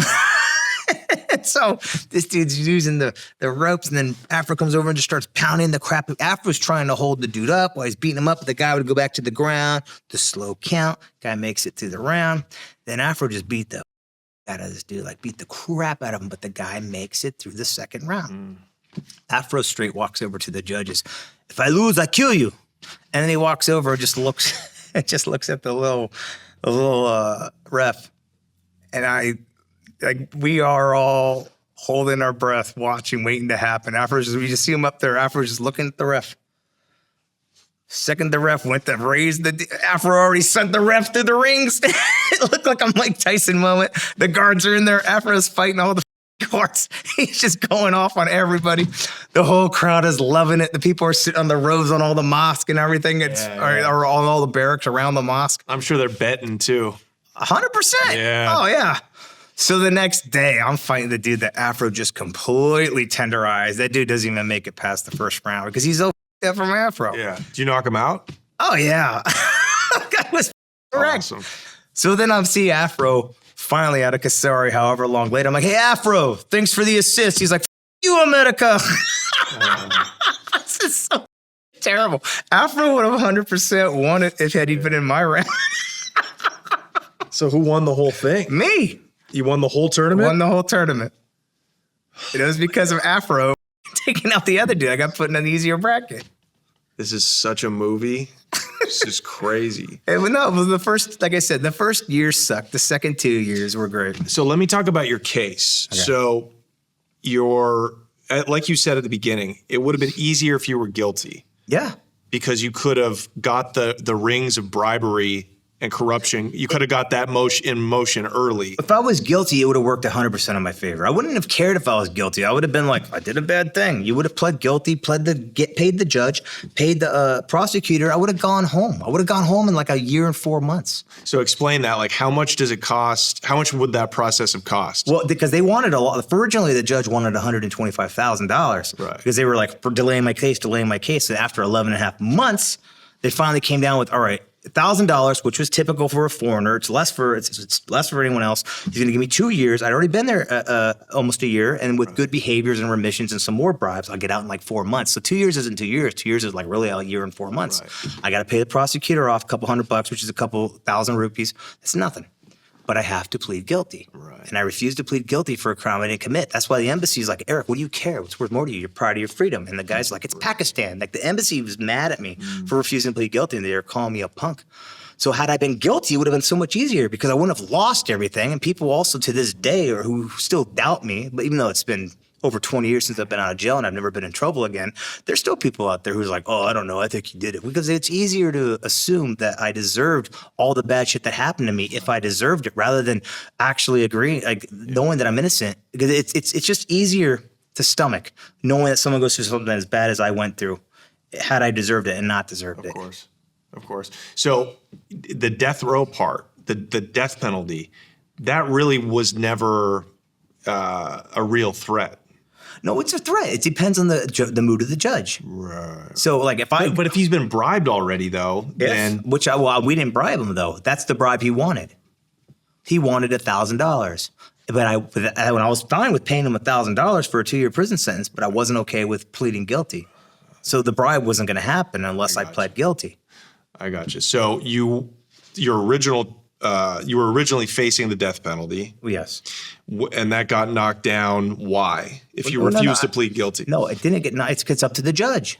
It's up to the discretion of the judge. Now, it's a big window. It's a 1-year sentence or death sentence. Yeah. It's up to the judge, and it's up to the corruption. That's why the lower courts are so corrupt. The higher courts are where the real cases land, but they just take forever to get to that. So did yours ever get to the high court? Yes. Remember I said that I went that lawyer flew back from Lahore to Islamabad and said my client's happy with the 7-year, 3-month prison sentence. I withdraw my appeal.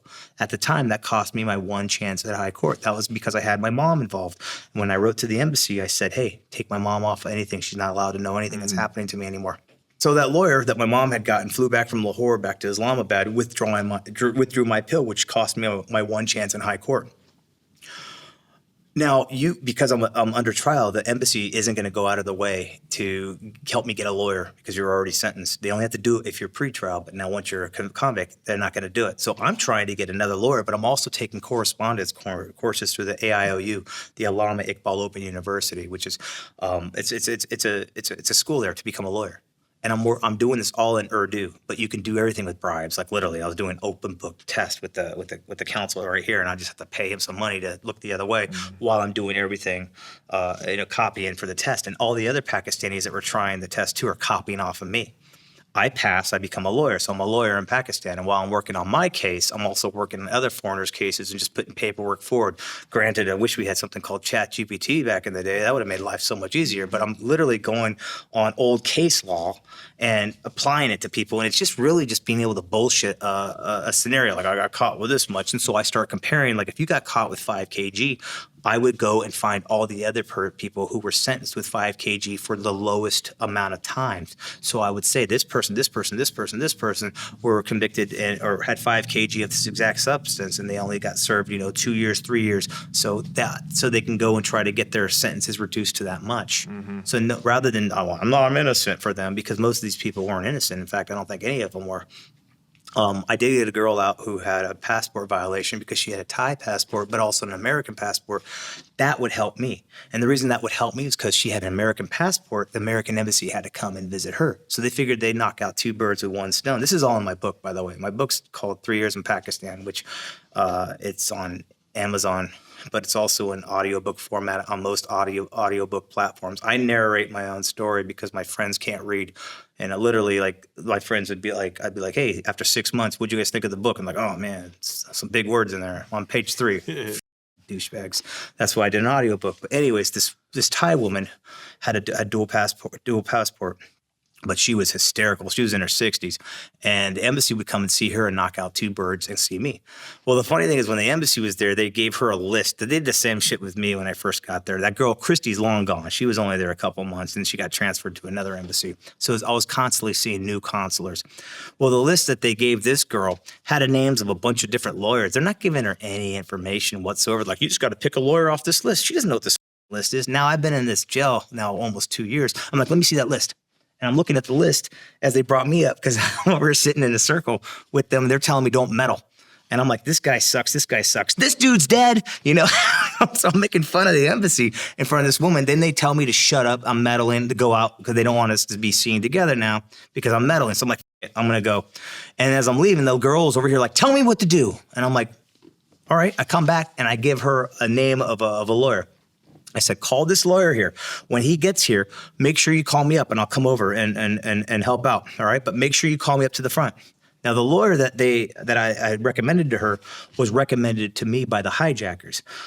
This particular lawyer had worked on the hijackers case the entire time. And even though they were responsible for 23 deaths, he got all their sentences, instead of concurrent, to be served at the same time. So all cases, instead of it being like one after another, were put on top of each other. So life in prison is actually 25 years.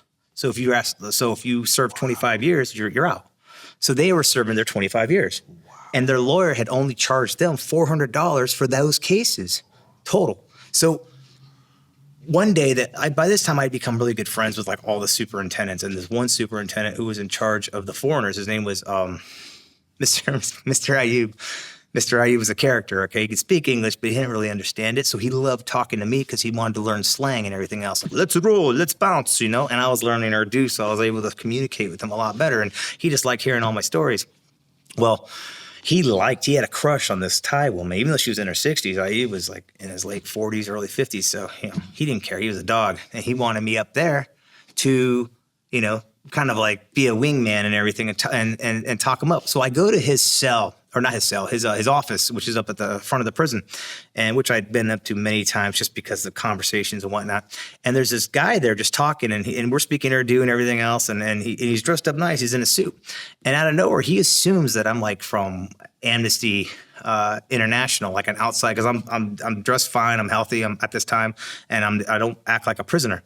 And just by talking, like after like a couple minutes, we finally realized, wait a minute, you're the lawyer that, oh my God, this was the lawyer that I had told her to call up and make sure that I was called up too. Now, she didn't call me up, but Ayub called me up because Ayub wanted me to be a wingman for him when he talked to that girl. And just by serendipity, I'm now talking to the lawyer that I needed to help me with my appeals, even though I was doing all my own stuff. Like, I didn't need him to argue my stuff. I just needed him to put my papers across the right table so that I could come and argue my own case.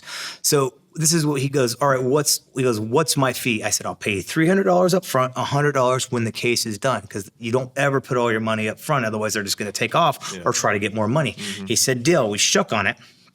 And now I'm stoked because like this, the girl comes up, I talk up Ayub, I tell her you're in good hands. Now this guy's going to represent this girl's case. We talked about her case because how it was a passport violation and what to do. And your plan is for your case. Yeah. I don't care about the Thai woman. Your case is you want to go to trial. Of course. You want to go, and do they have jury trials or No. are you just arguing to the judge? No, well, first off, I didn't want to go to trial yet because now that one lawyer had withdrew my appeal. Right. So my high court case was completely killed, supposedly.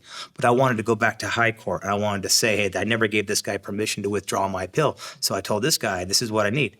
I need to make sure that I get another chance in high court to represent myself, to explain exactly what happened, how this guy tried to extort money out of my mother. He says, all right, well, I need to get paid first. All right, cool. So this is 4 to 7 months, man. I had to go look back at my book. Everything was more fresh there. Because so 4 months after I was sentenced, that guy withdrew my appeal. And now a couple months have gone by and I'm seeing this other guy. So much time has gone by. So I think this is around 7 months. And this guy's like, all right, I'll start tomorrow. I'll file the papers. But I said, cool, go to the embassy and ask for the money. I want them to pay $18,000. And I write to the embassy and I tell them this. I want to pay this guy $18,000. Okay, sure, no problem. Now I never see him again. Not in the prison. Or I see him when I go to court, but I never see him in the prison. But I would never hear anything that happened. I was like, what's going on? Why is nothing happening? Embassy kept coming back all the time to visit with the Thai girl. They weren't coming because she's under trial. They didn't have to come back and see me, but she's hysterical. She needs water, she needs medicines, and they're constantly coming back to see her because she's not doing well in prison whatsoever. And I keep asking, so what's going on with my case? Why is this guy not done anything? After several months, and I remember it was like 4 months, I'm like, Afzal, what is going on with my case, man? This guy said that he was going to put he goes, your lawyer hasn't done anything yet. I go, what do you mean he hasn't done anything? He said he was going to go put the applications in the next day. That was forever ago. He goes, well, he hasn't been paid yet. I go, Afzal, what do you mean he hasn't been paid yet? He goes, your accounts have been empty. Now, Afzal could have told me this for months had my accounts been empty. My accounts weren't empty. Afzal had emptied my accounts. All the money that was coming in from my mom, then my mom stopped because Afzal had been keeping all my money. So that's why she started sending the money to me through the religious teacher. Afzal had emptied my accounts, but also Afzal wanted to keep me in jail. This is the Pakistani interpreter. This is the guy who's our embassy is put in charge of me and whoever else might happen to be American in this situation. Robbing you blind. Because he's a Pakistani. And I knew that he would infect me this whole time. So I was pissed when I did it. I threw the chair across the room. I was cussing Afzal out. Guards like, oh, Erik, relax, I go back to I didn't go to my cell. I went straight to the one cell to have lunch with the hijackers. Khalil had the thickest accent of all the hijackers. When I told him what happened, he goes, I thought the American embassy was supposed to help you. Fahad's like, how much money do you have? I said, I have like 8,000 rupees. 8,000 is a lot of money in jail, but I need 18,000 rupees. The hijackers took up a collection on my part from prisoners and everything else, and they got the other 10,000 rupees. And then another prisoner that was in two cell with me, who was there for a NAB case, like corruption. We gave him 18,000 rupees because he was going to court. He could smuggle the money out. Obviously, if this doesn't make it to where it needs to go, you're a dead man. You have to give those threats. Unfortunately, you don't want to have to do it. He's like, shut up, I understand. Yeah. That night, that very next day, the guy goes out. The very next day after lockup, that guy's Mashakati comes over and brings me a letter. It was from my lawyer. He says, I got the money. I'll proceed this week. He immediately went into the high court and got me a day to go there and appeal the withdrawal of my appeal. And when that date was set, I showed up. And that dude from Lahore flew in to represent himself. And when I told the judges exactly what had happened, it was so comical what was happening, because when people swear on the Quran, they actually tell the truth in Pakistan. This guy could have lied the whole time. Like, they were like, how much did you, were asking, like, you can ask for whatever. I was like, this guy was trying to siphoning money off my mom. He'd already gotten a couple thousand. He wanted $25,000 more. The judges were laughing. Like, one judge was like, he's like, were you trying to retire off this guy? And the other judge was like, his whole family was trying to retire off. So they're laughing. I'm over here standing with chains on laughing too, because it's comical, but it's still my life. This guy's like, I can charge whatever I want. And so I asked the question, what's the most you've ever made on any case? And this guy says, 1 lakh. 1 lakh was 100,000 rupees, less than $2,000. I said, and what kind of case was that? It was a Marna case, which means that he had represented someone who had committed murder. The most, this dude admitted, the most he'd ever made was less than $2,000. But here he was over here admitting that he was charging me $25,000 and that I never gave him permission to withdraw my appeals. Like, I never gave him the permission to withdraw my appeal. He was taking advantage of my scenario. He was taking advantage of my mother. He had already gotten paid and he wanted more money to continue on with my case. So he withdrew my appeal, costing me my one chance in high court. I just want a fighting chance. And these judges gave me another day. I was the only person at the time that I'd heard of that had ever been given a second chance at high court. Okay. Unfortunately, my paper went to the bottom of the pile, but at least it was in the pile. So now you got to wait. Correct. Okay. And it would be December 16th, 2024, when I would get my second chance at the high court. 2004. 2004, yes. Yeah. Yes, thank you. Okay. So now you're in prison at this point. Oh my gosh, almost 3 years. Yeah. Wow. Yeah. Wow. And so by this time, I'd already organized soccer matches against the guards. I'd won the boxing tournament. I'd run poker games in jail.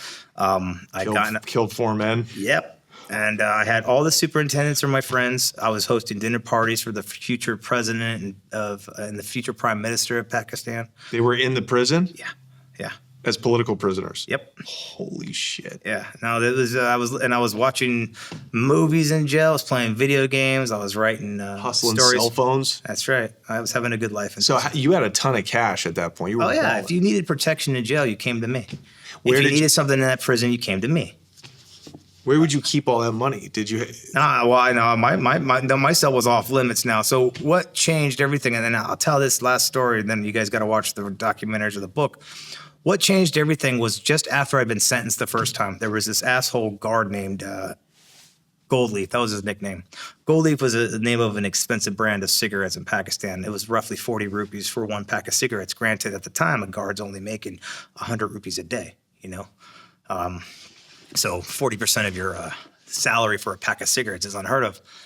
Now, a regular pack of cigarettes was 6-7 rupees, you know? But Goldleaf cigarettes were fancy cigarettes, and this guy, Goldleaf, was nicknamed that because he was famous for having prisoners beat until they agreed to buy him Goldleaf cigarettes. That was just his preference of cigarette. But he was even more famous for having had hundreds of prisoners beat to death who either refused to buy on these cigarettes or just couldn't afford to. He never did the work himself. I mean, he tried to, but he was such a skinny old man. But he would have the number guards and the other guards do the work, and he would just... I watched this man piss on a guy who was unconscious and then later died. He got put in charge of my cell block. I was dealing with these terrible earaches. Like, I was just so bad, I couldn't even concentrate. All I did was work out. You can't read. You just felt like you just walk back and forth and just hope that you get tired to go. Earaches are some of the worst things you can have. And the reason I had earaches is because of monsoon season, sleeping in the water and the bad conditions. And my eardrums was being popped by the Pakistani doctors who came trying to clean them out. They popped both my eardrums. I got very weak eardrums now. And I get earaches all the time, but in jail, man, whenever I thought of suicide, it was because of my earaches. he sees me working out. He's talking all this shit. I'm ignoring him, but I can understand the language now. He's just talking all this crap. We've got war drums happening to Iraq. So this is early 2003. Yeah, early 2003 when this shit's happening. And he goes, calls all Americans dogs. And then he says, give me 500 rupees. And I'm like, hey, we may all be dogs, but you're a little bitch. And I'm saying this in Urdu, and this guy goes and fumbles with that shit. I kept my mouth shut. Dude fumbles with his keys, comes in the cell to come and hit me with the baton, but I didn't let him do that. I caught him. I started punching him with his own hand, and then I just lost it. Lost my cool. And I'm beating the crap out of Goldleaf in my cell. 2 other guards come in to try to help him. They don't have a chance. One of them gets away, and I'm like, you could with the guards, but don't with Goldleaf. I drag these guards out of my cell. I take the lock from my inner cell and I lock my outer gate, All the locks are different and keys are different. I go in my room to do 2 things, prepare and pray. Okay, I go in my cell and I start putting on all my sweaters and everything else. I put on my beanie. I'm putting tissue paper up in my gums. I'm thinking like, holy shit, I'm actually going to be the hurricane of Denzel Washington. This sucks. And I figured that today I was going to die. My ears, but I'm okay with it because my ears are so bad. I'm like, I don't want to kill myself. I want to make these guys earn it. And I'm asking God, I'm like, hey, if you can get me out of this right now, that'd be really cool. But if not, just give me the strength to take as many of these out with me as you can. And I'm thankful this is happening to me, not my brother or someone else that I encouraged this trip to. And when the guards came back, they came back in force. They threw a canister in, I threw a canister out. No one wanted to come in that room by themselves because it wasn't going to be fun for them. I was landing, I was breaking fingers, I was cracking these guys. At one point, I had a helmet on and one of their shields, and I had one of them hostage in my room. Like I was, but I was having a good time. And when they finally ripped me out of that room, I couldn't even scream or cry. I was so tired. And they just stomped me forever. And it just went on forever. And they broke all the fingers of my right hand one by one. And they started on my left hand. And I remember thinking, just let it end already. That's all I kept thinking about, just let it end. And I finally heard the superintendent, and he was like demanding what was going on. And he's speaking in Urdu, and Goldleaf says that they found drugs on me, that I attacked him. I'm on the floor. I'm like, he's lying. Bojute. And he comes over, he goes, you could speak Urdu? I was like, yeah. So they lift me up, and he kind of like tells them to relax because they had their hands on me. And I told him what happened. I go, Goldleaf came to my room. He wanted 500 rupees. I told him to go to hell. He came in my room and attacked me. And he goes, I believe you. And he turned around and he fired Goldleaf right there on the spot. And then he asked me who else had caused me problems. And I pulled out 6 guards out of that crowd by reading their name tags, all in Urdu. And that day, 7 guards got fired, but it wasn't the 7, it was the 1. When I woke up in the hospital the next day, there was sweet dishes, there was cards, there was chicken. The whole prison had heard what had happened. And they were thankful and grateful because I had gotten rid of a monster that had been terrorizing everyone in that prison. Goldleaf. That's what changed everything. And that was right at the beginning of the end of the first year that I'd been there. So after that, no one was trying to kill me anymore. People were calling me brother. People were giving me hugs. It took forever for my right hand to heal, but I learned to do everything with my left hand. And in my book, it's all in there. I know I just gave you the Cracker Jack version of everything. Well, moving ahead to 2004, where you've won your appeal against this crooked lawyer, and now your case is back in high court. How does that conclude? See, that's where you got to read the book now. I know you're going to hate that. I just can't let my driver hang any longer, unfortunately. But what happens is I was able to successfully prove myself that they believed that I was innocent. I used everything that they had done by putting all my stuff in that suitcase against them. I said, why would I put a DVD player in my suitcase that's going underneath the plane? The whole point of having that was to watch movies and make a long flight more entertaining. This is before that there was, headrest with TVs. I said, why would I put my cell phone in there? What if somebody calls me? Why would I put my wallet in there? That's my ID. How am I going to get through anything? Obviously, I was set up. That suitcase was never mine. It was all the truth. The suitcase wasn't mine. They didn't need to know the specifics that I was there hired to transport that suitcase. I was always innocent, and they believed that I was innocent. They said, we can't say that we kept an American in jail for 3 years. It makes us look bad because it's all about image to them. So they gave me time served, and I was like, I can handle that. And you walked out? Not that day, no. They had to make their decision. They didn't make their decision there. They made their decision a week later. You say they. Was it multiple judges? 2. Oh, that's right, because they put 2 judges to try to keep them from getting corruption. Right. And so for a week, I waited for them to make the decision. And the cool thing about it was when the decision finally came, it was December 23, 2004. It was after lockup, and it was always in the newspapers. The decisions coming soon. Well, one guard came over and said, "Hey, embassy." And I was like, they're there maybe. And they're like, they knew what that meant. So the guard started praying for me. And he opened the gate. And then as I walked out, I saw the other prisoners praying for me. It was kind of cool. It was like dusk, the sun wasn't out, but you could still see light out. And when I came around the corner outside of 2-cell, one of the superintendents, a 2-star who I was teaching French to, nice guy, we had food and everything else, he had a bunch of number darts with him. And I had fought every single one of the number darts at one point in that prison, and he knew it was my day, and so he started praying for me. All the number darts were praying for me.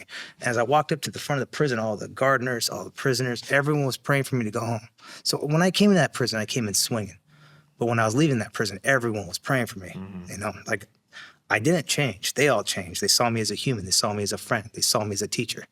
And when I finally got into the big cell door and I came walking around the corner, I kept thinking to myself, what if?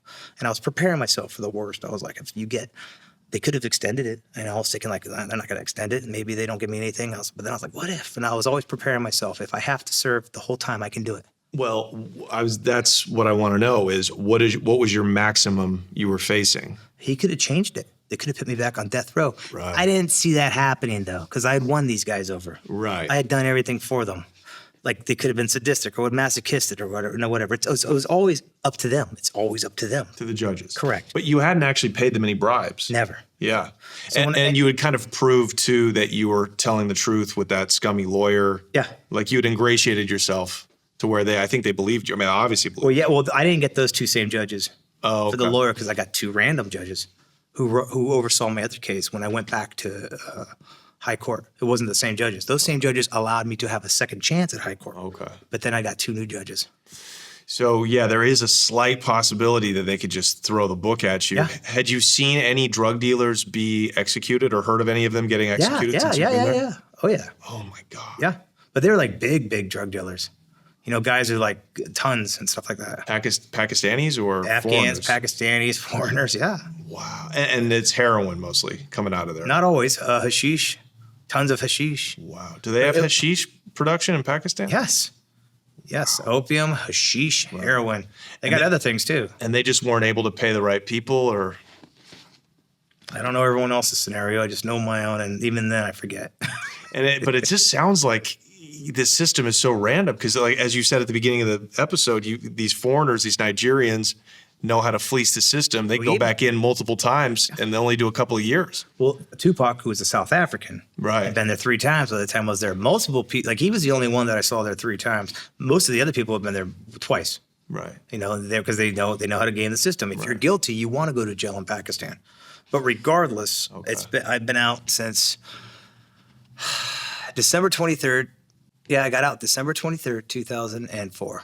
So they let you out that day after? No. No, they didn't. That was when I got released. Okay. And because they had to get my visa, there was a bunch of other things. Because I'm a foreigner. Had I been a local, I could have gone out that night. I see. But because I'm a foreigner, you have to still play the game. You got to get a visa because my visa had expired. It takes some time for that. Then you got to bribe some other people to get out. I had to bribe some jail officials. I bribed them with like video games and some money and other things that I had in my cell. Then I went and sold everything in my cell. I gave my TV to one of the hijackers. I kept my cell phone, but I sold cell phones to other people. I sold my video games and the only reason I sold stuff is because I needed money so I could like pay the right people to still get out. Just because you are now allowed to leave, you don't get to leave yet. You still have to play the game. Even though you were legally supposed to get out, you still have to bribe your way out. Yeah, because IU that's in my book, but IU would there was a guy there who was only supposed to be there for. There's a guy there who got out who was supposed to be released, and then he'd go to the front, and then Ayub's like, "Where's my subachar?" Which means he wants his bribes, he wants his Germana. And then he's like, "What do you mean?" He's like, "Hey, your family's right there. I can see him. I want you to go home, but you don't have anything for me? All right, well, your paperwork hasn't come through yet. You have to go back to your cell." And he would send people back into their cell and tell the family, "Yeah, guys, sorry, I really want him to be released, but you don't have no subachar." Wow. Now they're scumbags over there. Wow. So that's why it's so profitable to be in prison, working as like a warden or a guard. It's just the way it is, dude. So, so you get released December, almost Christmas time. I got released December 23rd. Did you make it home by Christmas? I got strip searched at O'Hare Airport in Chicago Christmas Day because I was the only white person getting off a plane full of Muslims. Yeah. It was hysterical. Dude, talk about the irony. Reverse. It was reverse racism. Yeah. But the greatest thing about it was I had sex on the plane from Amsterdam to O'Hare. Get the fuck out of here. Because the girls that sat with me had known all about me, and the girls like, you haven't had sex with in 3 years, and I was like, not with a woman.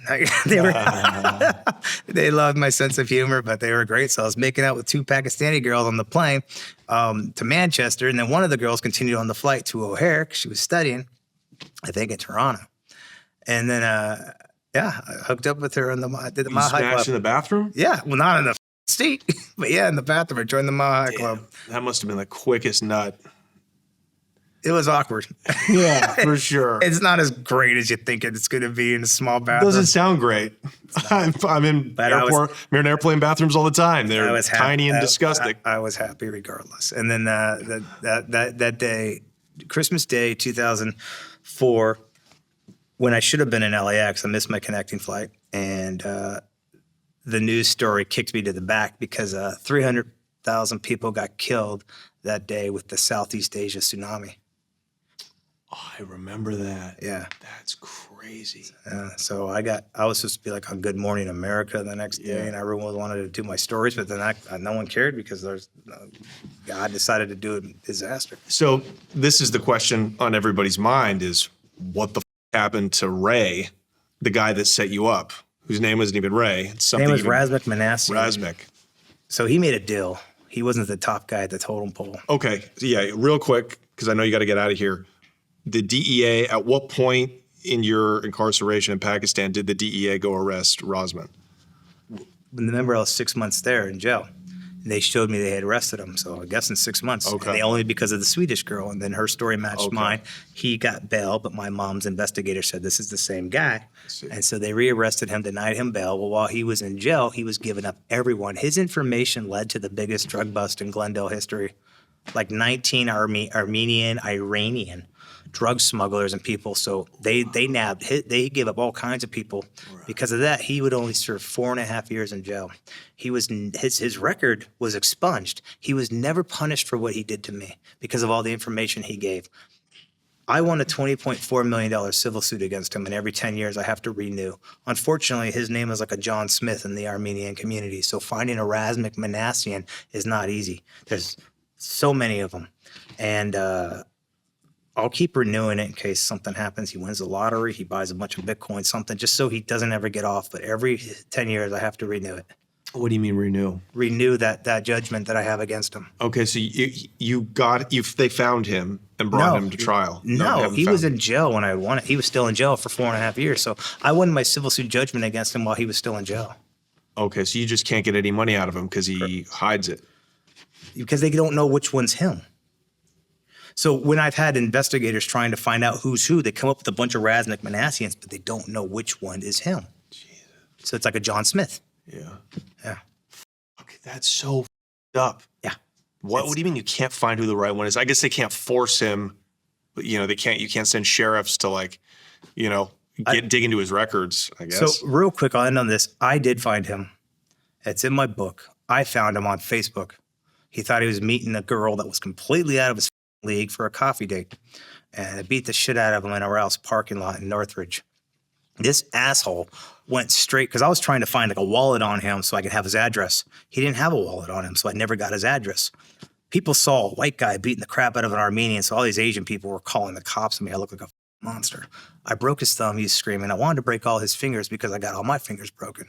But I didn't have enough anger in me to go on with it. Cops showed up. He was crying underneath the car, and I left. I was pissed. I never had his address. About a month later, detective calls me and says, "This is Detective Webb from the Devonshire Police Department, maybe Sheriff's Station. There was an incident. We need you to come in, give us a report so we can clear your name." I was like, "Clear my name? That's nice of you guys. You guys are clearing names now?" He's like, "What do you mean?" I was like, "Is the Easter Bunny going to be there? Is Santa Claus going to be there?" I was like, "You're not going to clear my name. You're going to arrest me." He's like, "Well, you can come to us or we can come to you." I was like, "Come to me. I'm not going to make this arrest easy. Go yourself." And I hung up. So I was playing poker and running games at the time. And one of my buddies I had a couple poker players who were lawyers, and then, one of them was an entertainment lawyer, so he couldn't do shit, but he had a friend he recommended me to, and I told him the story, and he goes, what'd you tell the cops? Told him to go f himself. He goes, oh, God, this is terrible. Because it goes, you didn't admit anything else? I was like, no. He goes, well, that's the only good news.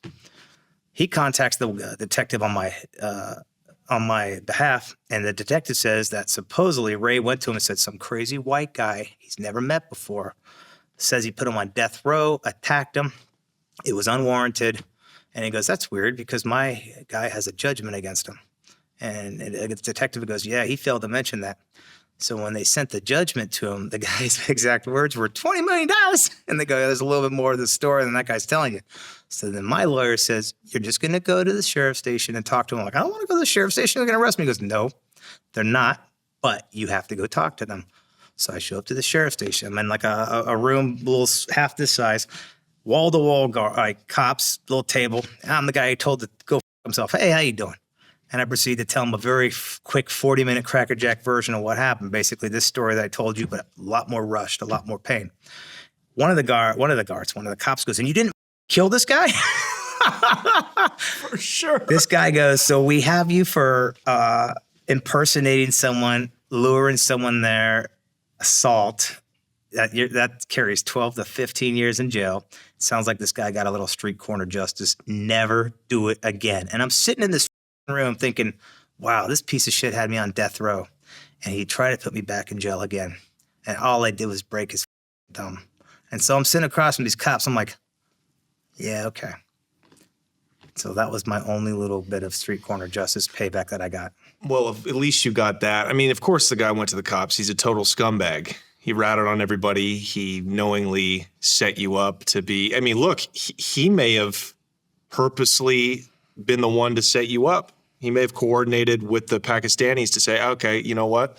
It's his turn to get arrested, and we're going to send through, 5 other people. I don't think he did, but I think someone else there did. Right. Because they're going to say, hey, we sold him 20 kg of heroin. Right. When it was only 3.6 kg of opium, which is not as expensive as the other stuff. So they're getting paid for the drugs that they supposedly gave. And also, by making me the rabbit, you say, chasing the rabbit, it opened the floodgates for all the other people to get through. So not that Razan is not a scumbag, but Razman is not a scumbag, but he might not have been the one. He wasn't even the highest guy on the totem pole, so he might not have even been the one to have set you up.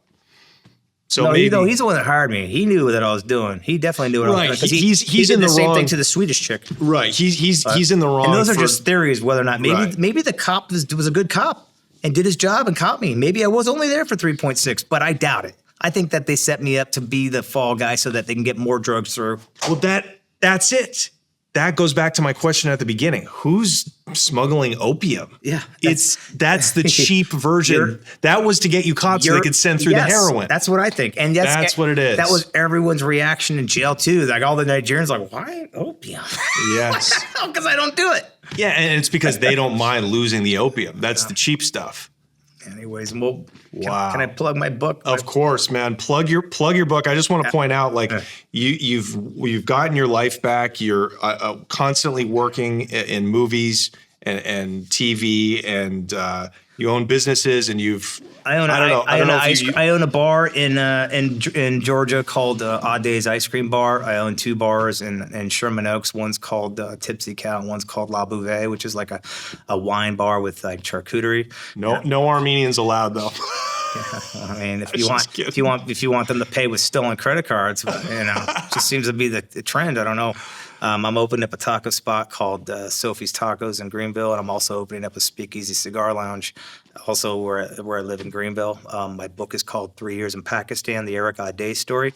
I narrate the whole thing. You can get it on most audiobook platforms. Mm-hmm. There's 2 documentaries. One's called Locked Up Abroad. I'm the only idiot to play themselves. I don't recommend that one. But there's also the other one's called 3 Years in Pakistan. I think you can get it on Amazon. It's eventually going to be called The Price of Pride. It's getting a name change just so it's getting a fresh look. I'm still working in Hollywood. I'm stunt coordinating. I'm doing stunts. I'm married. I got a wonderful wife, and I got 9 dogs and 5 cats, and I've got a good life. And I definitely, I'm a lot more cautious when I meet people. I'll look both ways down a one way because that's how much little faith I have in humanity. but I still try to leave this place a little bit better. I tell people that no matter how bad it gets, it could always be worse. And you know, when like you said, you said you're kind of a daddy's boy, you got daddy issues, and you don't think you could tough you are, but we're built to adjust. Yeah. If you were thrown into the deep end of the pool, you'd find the will to swim. So don't ever and always talk. I tell people always talk kindly to yourself. You got to because you got to be your biggest supporter. Yeah. You know, stop thinking negative. Yeah. You know, could always be worse. Even in jail, I told myself how lucky I was. I didn't sit in a corner and feel bad for myself. I would tell myself, hey, at least I'm big enough to defend myself. At least I got people on the outside who care about me. At least I'm smart enough to adjust to the situation. So there's always light. Yeah. You can always choose. You always have a choice. You can always choose how to react to your situation. Yeah. Through every bad day, there's a bright, shiny day after that. So no matter how hard it gets, you just stick your chest out, keep your head up, and you handle it. Unless that's your day to be hung. You know what? I would even play the notion that if I were ever to have been hung, I still would have given the crowd a just, flipped the noose man a nickel, and gone down with both thumbs up because. Would you think about that? Like, man, yeah. The worst case scenario? Oh, yeah. I was not going to go down crying. I was going to go down rocking. I wanted to make people laugh if I was my last day on earth. I was going to make them laugh. One of my heroes, I'm leaving after this. One of my heroes was Davy Crockett. You know, Davy Crockett knew he was going to die, so he went out with a joke and asked the whole Mexican army to surrender to him. Died like a G. He really did. Yes, he did. Erik, man, thank you so much. Go get his book. We're going to link to in the description and push that. Go get 3 years in Pakistan. What an amazing odyssey. I'm grateful for you, and I'm inspired by you. I really am. Thank you for having me on. I appreciate it, and I hope I didn't offend too many people. I'm sorry I'm the way I am, but the way I am has got me through a lot of bad times, so. Absolutely. Yeah. Okay, you guys, thanks a lot, and go get 3 years in Pakistan. Take care.